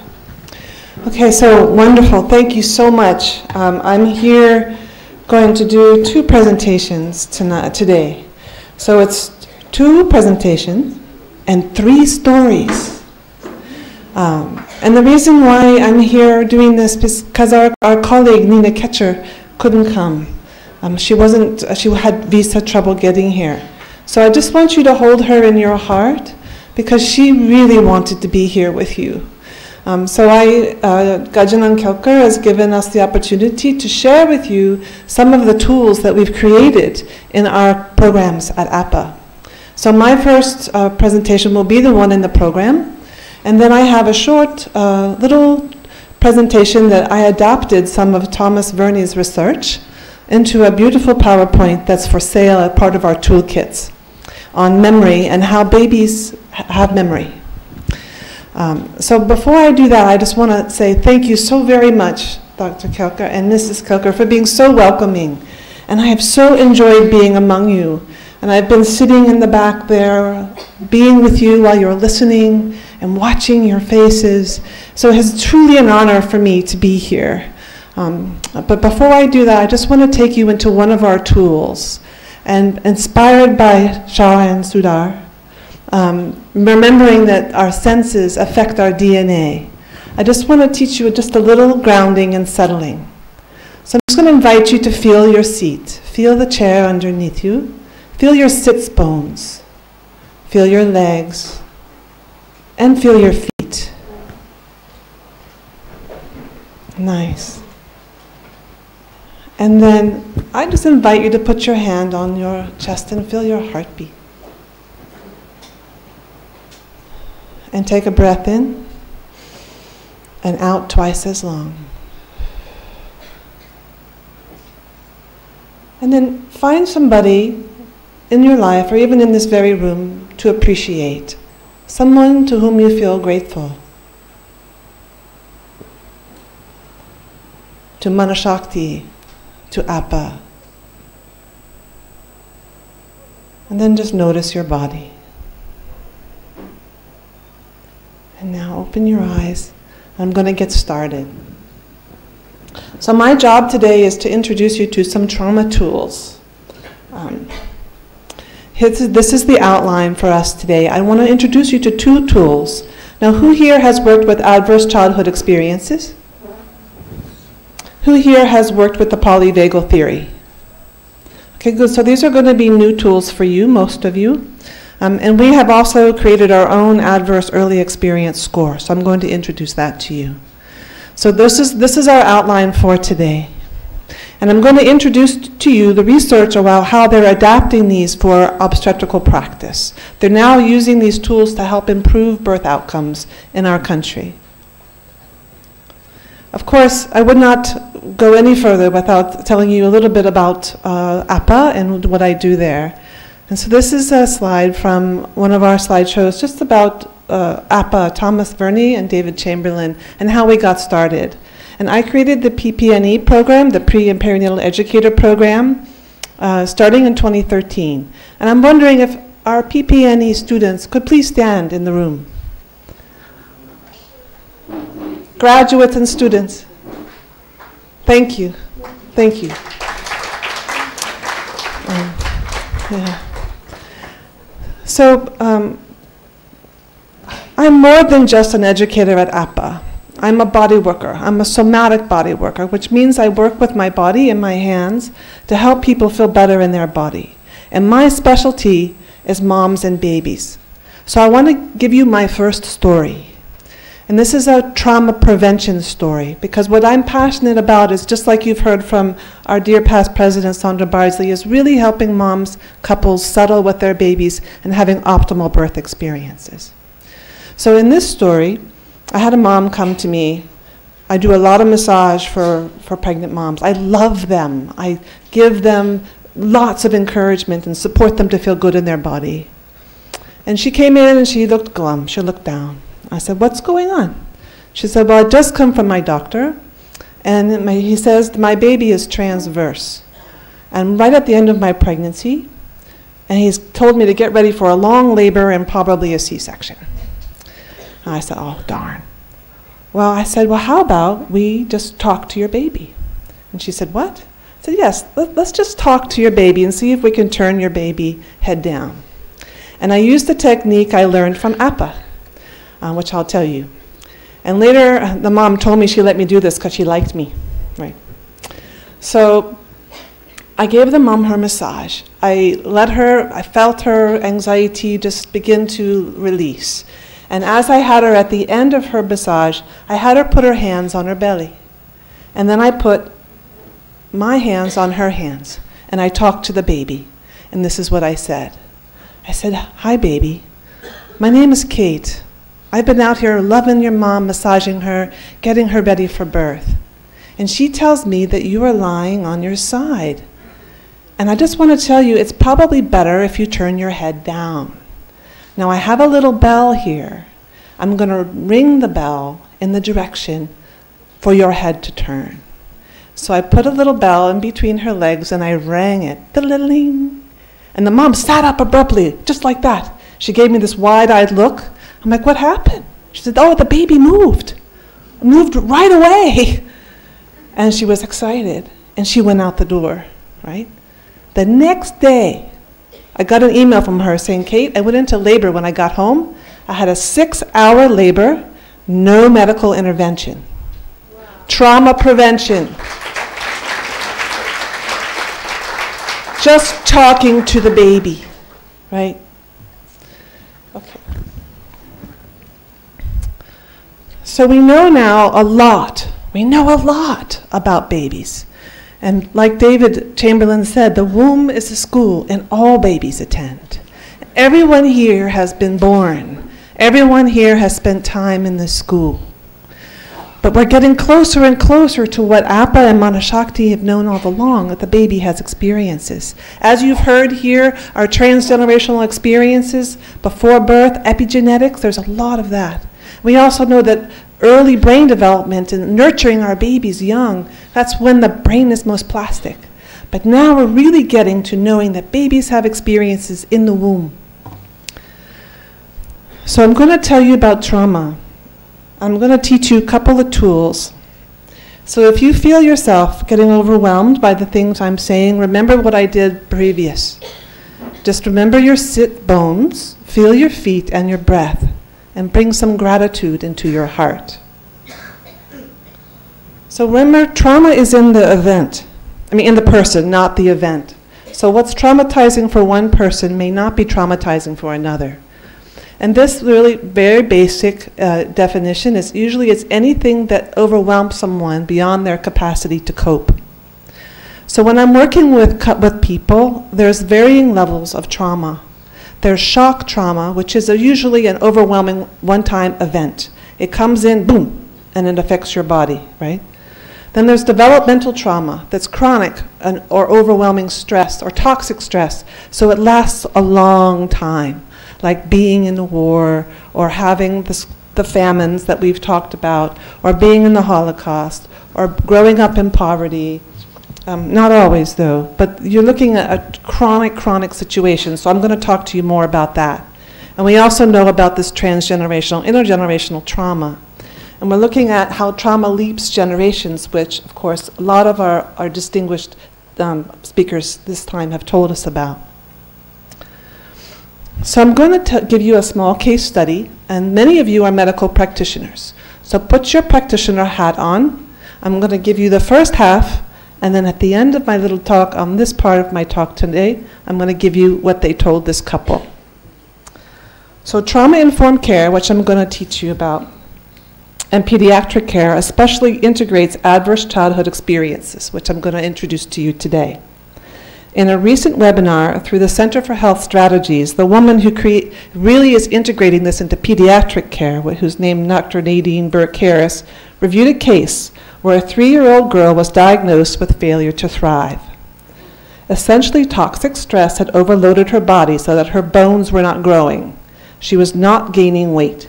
In fact, both her mother and her father were also very small, in the 30th and 20th percentiles in weight and height. So you can imagine that this is an intergenerational issue here, passed down through the generations. So part of the treatment was an education about toxic stress and care for the caregiver. Okay, so I'm going to stop there. I'm going to let you guys think about this case. Imagine this family has come into you, their 3-year-old is like in the 20th percentile and has been diagnosed with failure to thrive. And then you see it as a pattern in the family. I also tell you that they had a baby who's 9 months old, and I'll tell you what happened to him at the end. So this is the woman whose clinic that I'm going to bring the case study from. I'm going to talk about her clinic and the things that she says. This is Dr. Nadine Burke-Harris, and this is her book. And I highly recommend it. It tells the story of how she integrated these adverse childhood experiences into her clinic. And she has a tremendous YouTube as well. But she found all these conditions happening in the family, some in the poorer sections of the city where she lived. And she created a whole center called the Center for Youth Well-Being. So in my work, I track states. Now Sandra Bardsley introduced these to you, like how is it that you're feeling in your body? And your body is a tool that will help you tell you if you feel safe or not. Like Sandra very eloquently talked about coming into a room, do you feel safe? Where do you feel not safe? How do you know? So I teach people to track these states in their body. Using, some people are slow, some people are fast, some are more sensitive, others are more resilient. Some people are very intense, and some are more relaxed. But a state is a feeling in the body. So states of safety and responses arise to a threat. So we work with the autonomic nervous system, and it starts before conception. So if you have a mom who's suffering, who has trauma in her life, then the baby will feel that too. So there's a whole movement now to help people feel safe in their bodies even before pregnancy, right? So the theory that we're working with is called the polyvagal theory. Sandra mentioned it, and other people have also mentioned the vagus nerve. So this is the man who developed the theory. It came in 1994, and it's now revolutionizing our healthcare, because we know that many of the diseases that we suffer from in our country, at least, are related to stress. They say 80 to 90%. So really teaching people how to relax in their body and how to recognize their states is something that I do. So we work with different states in the body to help create a sense of safety. There are 3 organizing principles. The first one is that it's hierarchical, which means that we developed our response to threat and our normal functional states hierarchically. Our oldest functional state is one of what we call the reptilian brain, or the very sort of deep sort of survival brain. It's in our brainstem. And then the next evolutionary step was the mammalian brain, which is more the limbic or fight or flight area of our brain. And the last area was the neocortex, but also this really relates to our sense of engagement. Like, how are you with others? So really helping people feel safe together, because that's one of our blueprints. We're hardwired to connect. The next term is neuroception, and that is the anatomy in our brain. Some of it was talked about by Dr. Verney and some by Sandra Bardsley, that this part of our brain keeps us safe. You're constantly scanning the horizon for danger or safety. And if you've been raised up in an area that you don't feel safe, you're more turned on to be looking for lack of safety or danger than you are safety. But looking to others is definitely a part of our hardwiring, and starts with bonding and attachment. And then co-regulation is another biological imperative. That's that early relationship with the mom and baby. We're hardwired to connect. So there's 3 nervous systems. They're connected to our cranial nerves, and especially the vagus nerve. A social engagement, that's the most recent one. That's our most recent strategy for looking for safety. Fight or flight or freeze. And then we have our functional and stress responses. So there's functional responses in each of these states. So here's some of the anatomy. Here's all the anatomy of the face and the heart. It's a unique system. So how you feel emotionally in your body will affect how you look in your face and what your voice sounds like. So when we're working with babies, you know your voice tends to go much more sing-song. It's that word is called prosody. And for a baby, the mother's voice and the mother's face are the most wonderful things. And then we also have, this is a picture of the vagus nerve innervations of all the organs in the body. Called the wandering nerve, it touches all these organs. So it's called interoception. It's how you feel in your body. And often there's a way that your body tells you whether or not you're safe. And here's a more beautiful picture. These are pictures I had made so that moms could see what the anatomy was like for their babies. I do a lot of work with babies who've had difficult births, and a lot of times it's this nerve that's the most compromised. So our quest for safety, here's some more anatomy and some brain sections here. But what we really do is we use our anatomy in our brain and our body.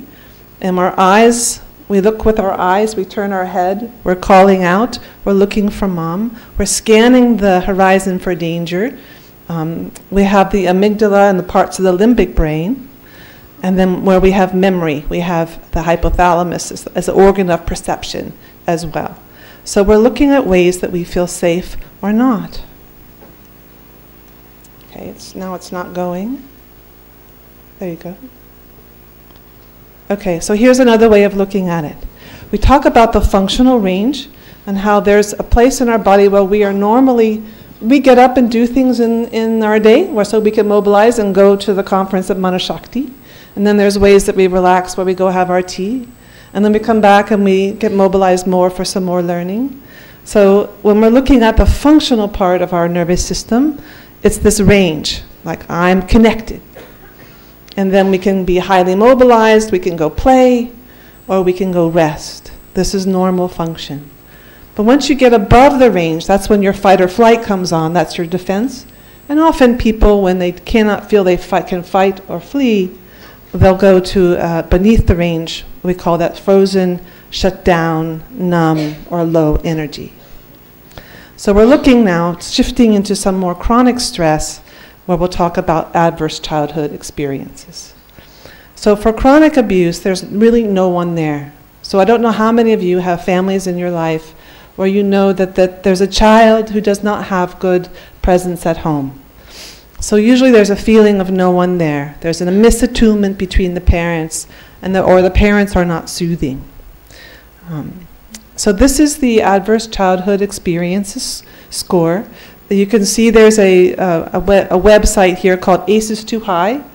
And what they did was they did actually it started with a man named Vincent Felitti and Robert Anda. And they were doing studies on obesity and helping people lose weight. And they found a pattern of people would go and lose weight and then they'd gain it back.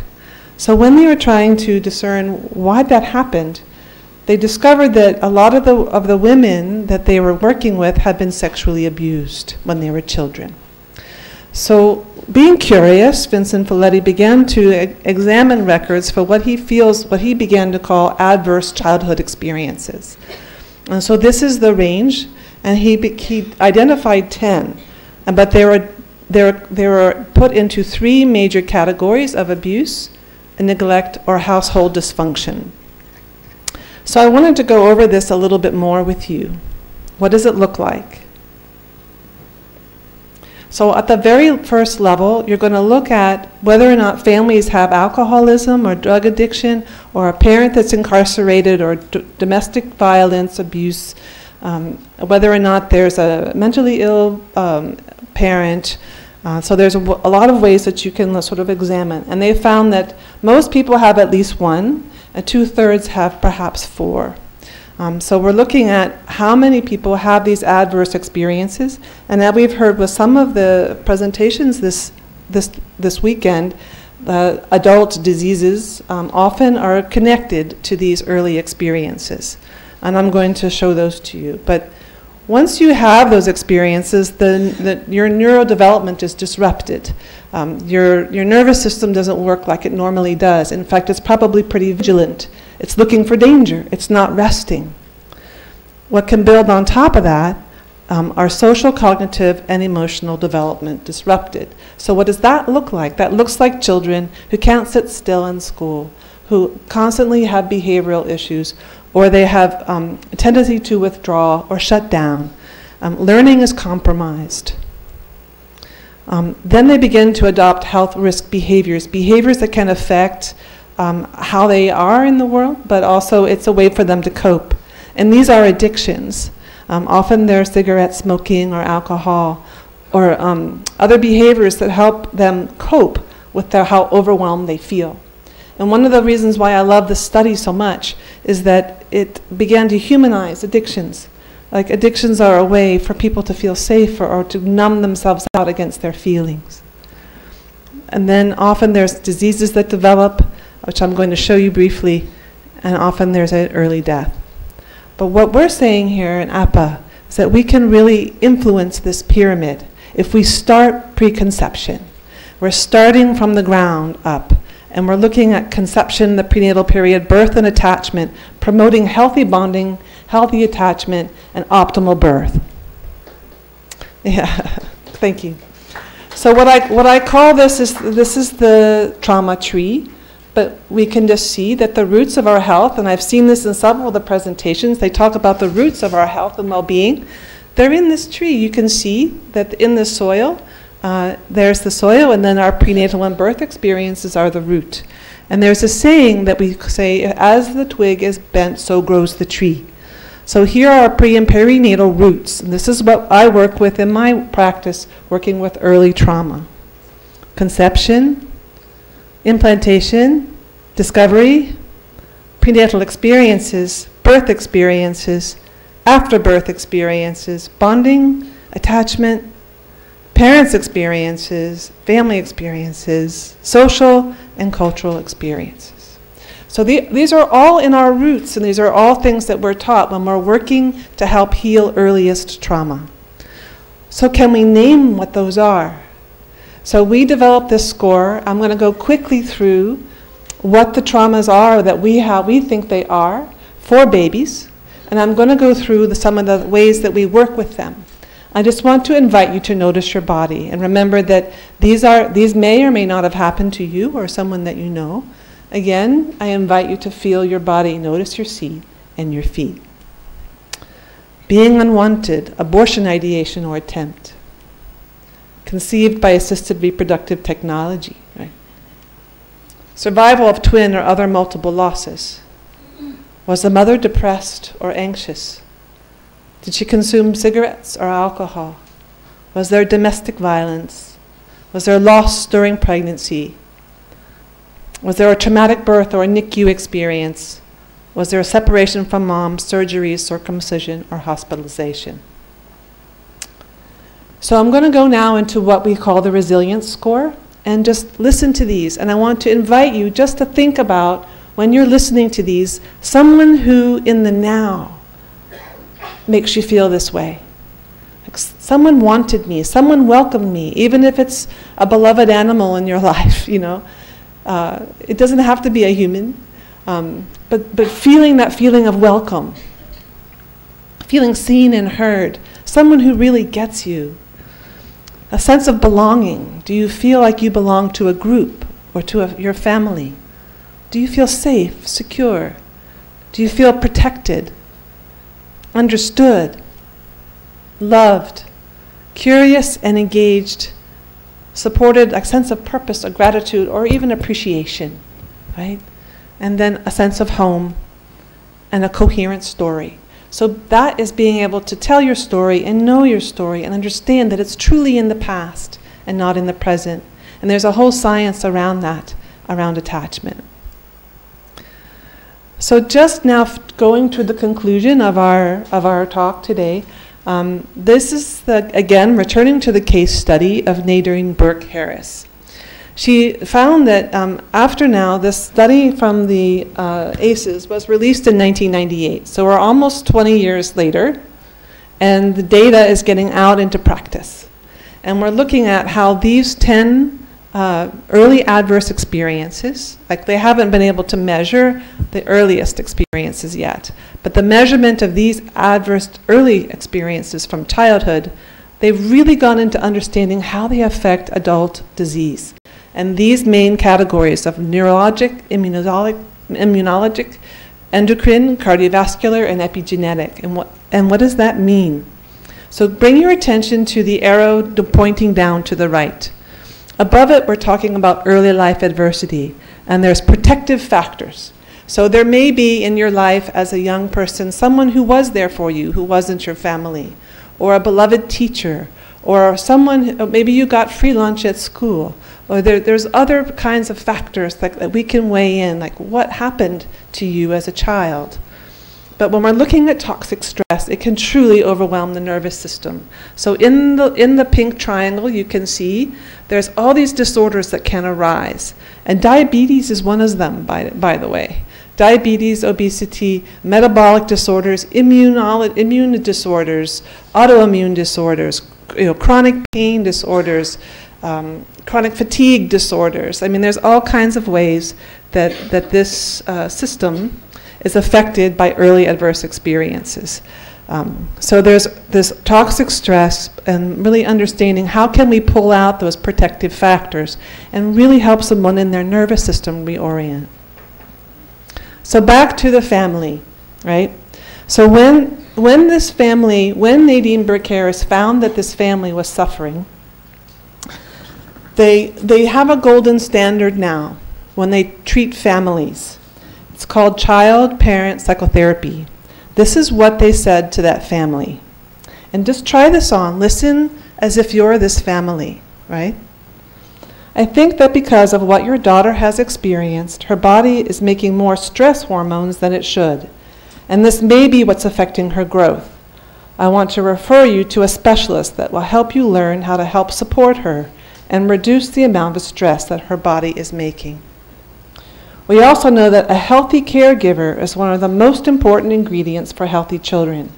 So an important part of helping your daughter heal will involve managing your own stress level and taking care of yourself. Very compassionate, I think. Yes? Yeah. This family received child-parent psychotherapy as well as comprehensive nutritional plan. There was a 9-month-old boy in this family who had chronic ear infections and 2 pneumonias in his first year of life. Seemed like he was always sick, said the mom. He was referred to an ENT for evaluation, but after this child-parent psychotherapy intervention, The patient had many fewer upper respiratory infection and no more ear infections in the subsequent year. So in trauma-informed care, this is what we're working with. We integrate these tools of understanding states, understanding what's overwhelming for our clients and patients, and we integrate them. We have our measurement tools. You can go to aces2high.com and take it for yourself and see where you stand. Well, there's a whole movement in our country that's looking at the impact of trauma. And these four, they call them the 4 R's, is what's at its root. But what's emerged from this movement is a looking at resilience. Because even if you've had these early experiences, you can learn to recognize them when you're having them, if you ever get triggered, and you have tools now to teach you that you can, like, oh, this is that experience I had. It's not here now. It was back then, and now I'm safe. So what we're looking at is ways to integrate this into modern practices. So we ask not what's wrong with you, what happened to you. And for further healing, we ask, how did you make sense of it? And that's how you create that coherent story.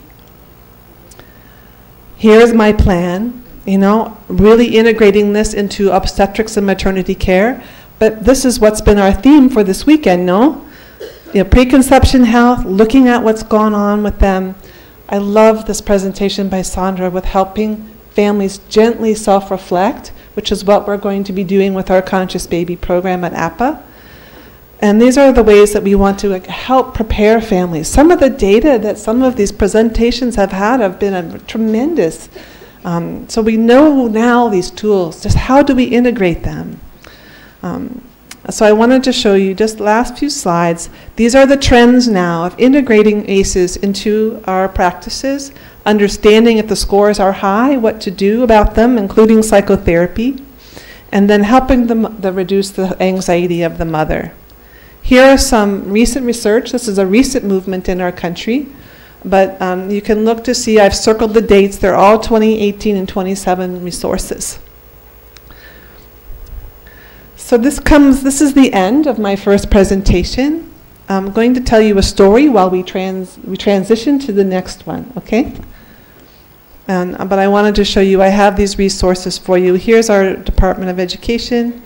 Here's some wonderful books if you want to snap this, because I am a big reader, and I am constantly consuming data.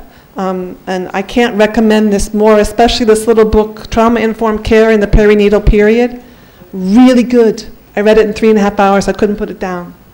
One of our own, Ann Weinstein, wrote this Prenatal Development and Parents' Lived Experiences. I also really highly recommend that. Okay.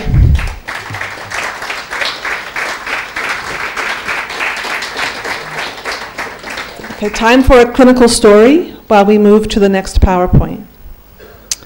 So I love telling this story. It's one of the first experiences I had when I moved to the town where I live now. And this is a story I call The Baby Who Wouldn't Sleep. I have permission to tell these stories, by the way. So this mom came to me. Her baby was 4.5 months old, and the baby had not slept more than 1.5 hours since she was born. Right? So I want you to take that in. This family has not slept in 4.5 months. You remember, how many of you have had babies here? Do you remember the first time you got at least 5 hours of sleep after your first baby? I do. I do. I was a different person. So here's this mom. She comes in and she's at her wit's end. And of course, I'm the craniosacral therapy, bodywork, somatic therapy person. I'm kind of last on the line. And these days, actually, I'm on the front lines. I have to say, my city has really embraced me.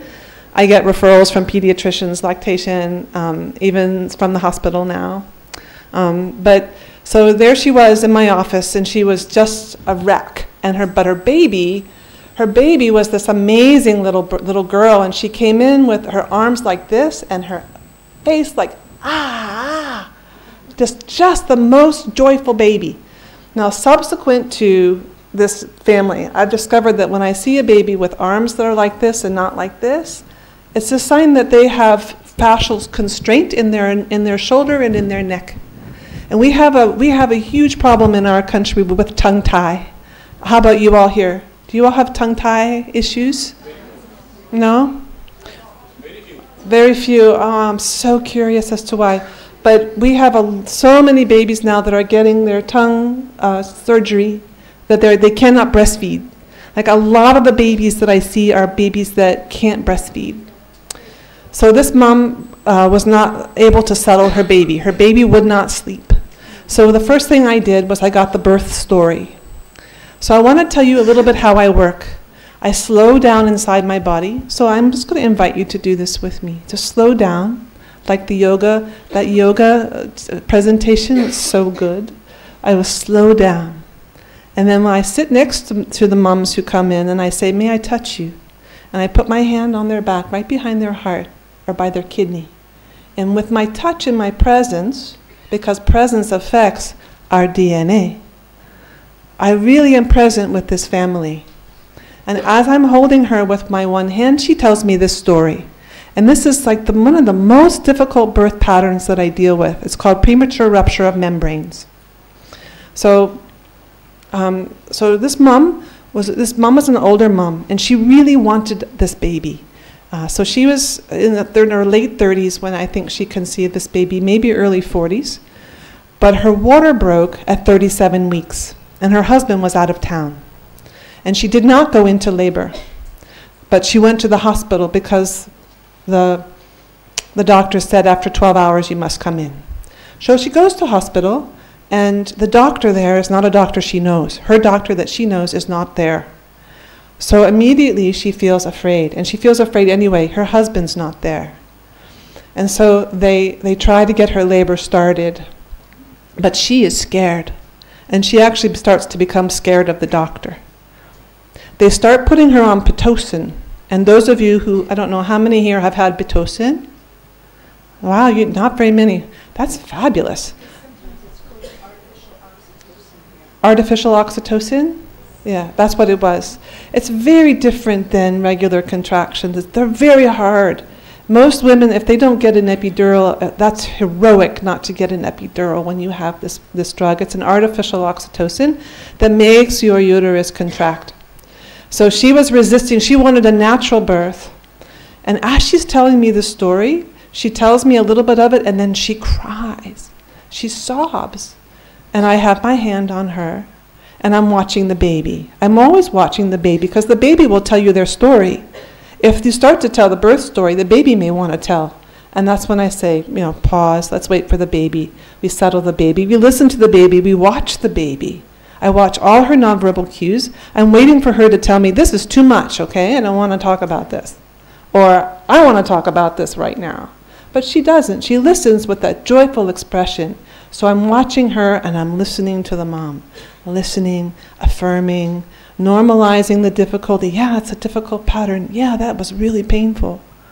So the doctor gets more and more upset. And he's hard for her to understand. He's got an accent that's hard for her.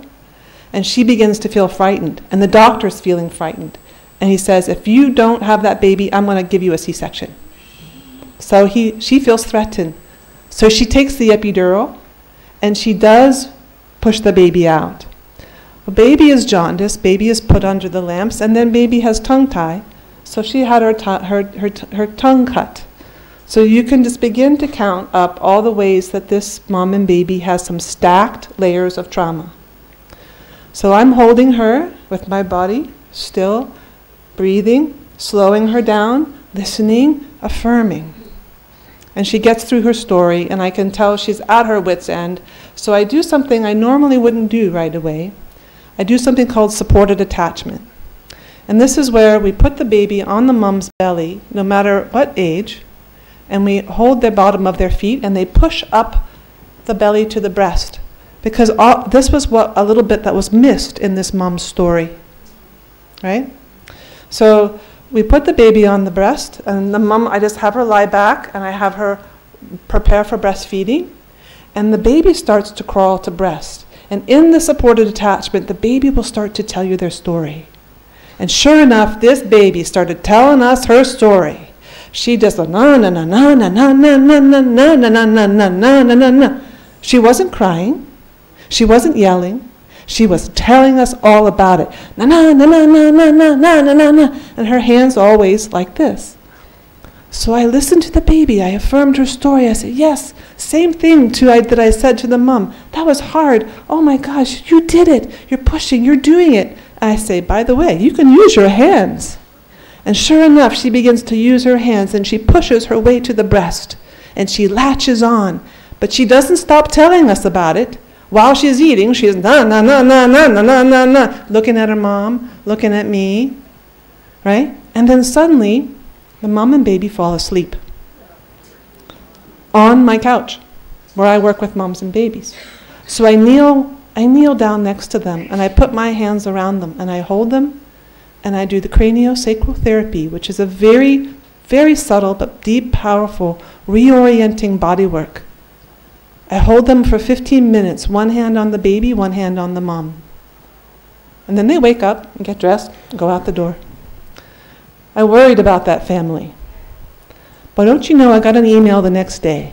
And the mom said, Kate, we did what you said to do when I got home, which was to say to the baby, nighttime is for sleeping, daytime is for emotional expression and play.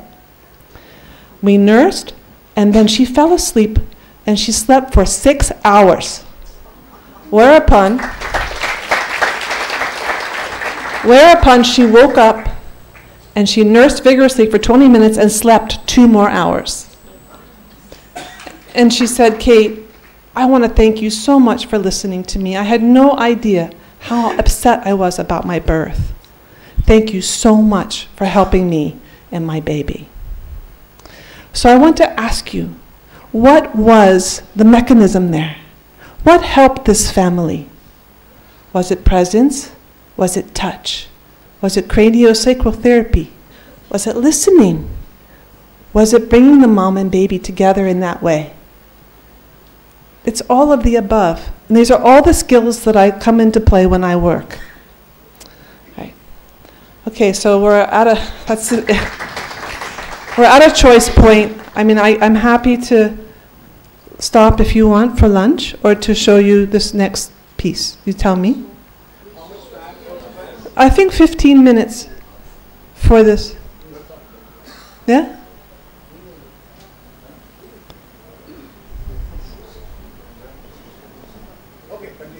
All right.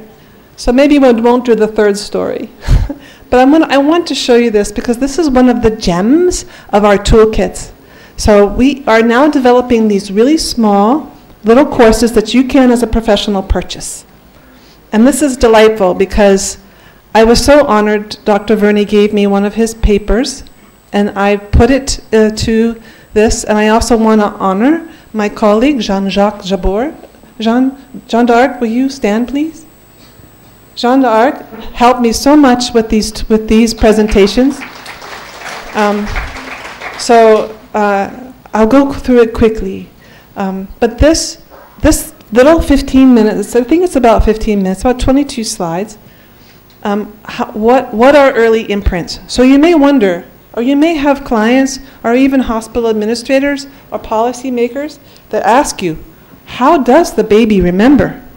So there's a lot of research now on how the body remembers, and more research has been done on how our earliest experiences affect the architecture of our brain. And what we want to talk about is learning and memory. So there is a process of memory. I'm going to go quickly, okay, because I want you to get to your lunch. So there's different kinds of memory, and what we're working with is something that's called implicit or unconscious. It's in the body. But there's explicit memory, which is what you remember in your conscious brain. So what do these look like? So explicit memory are like the day you got married, or when your first child was born, or facts like cities, or things that you learn in school. And then there's implicit memory, like riding a bike. Your body just remembers. And also there's early sensory experiences, like being in the NICU. We do know that NICU is a trauma for a baby, right? And it's there in their body.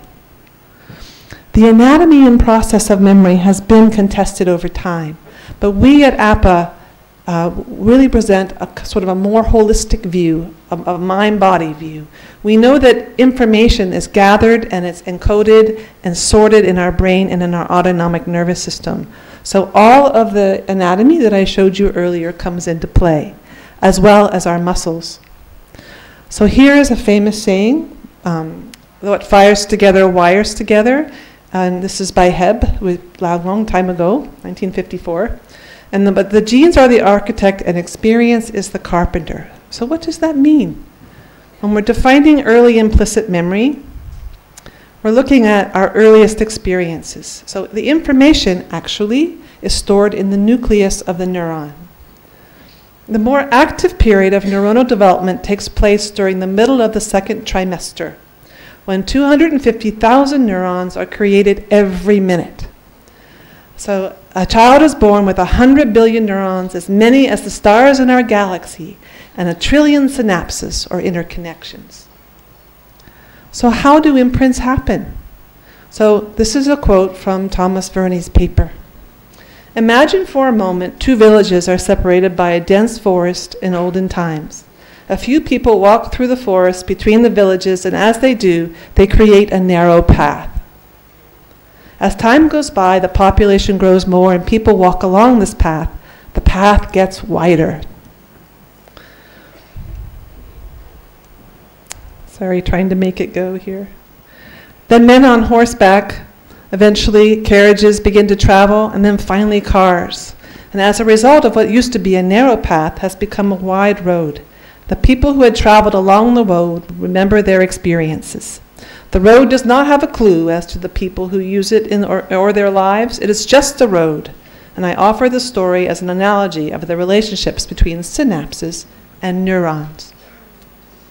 So what you're looking at are neural pathways, neural nets that form in our brains and in our bodies. It's not just in the brain, it's in our bodies too. And information travels along there. It can be sorted and encoded and stored, and it's called back. So often when we're working with implicit memory, like you may not know you have this memory in your body, but something in the now reminds you of back then. So that memory is recalled, often without consciousness. So here is this evidence. So experience creates neural pathways. Sensation is information. The more you have it, the stronger the pathways become, the wider the roads, right?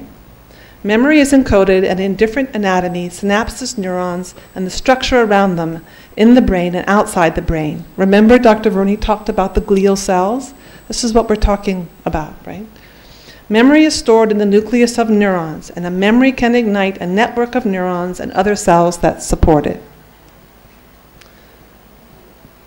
So the brain is full of neural pathways. It is plastic. It can be reinforced or changed. It starts in utero. Most networks get laid down before the age of 3, which is why so many programs now are so focused on early childhood, and also the many programs that I've heard here of working in utero with babies and families. But it can be shifted with new networks formed throughout the lifespan. So the brain is plastic.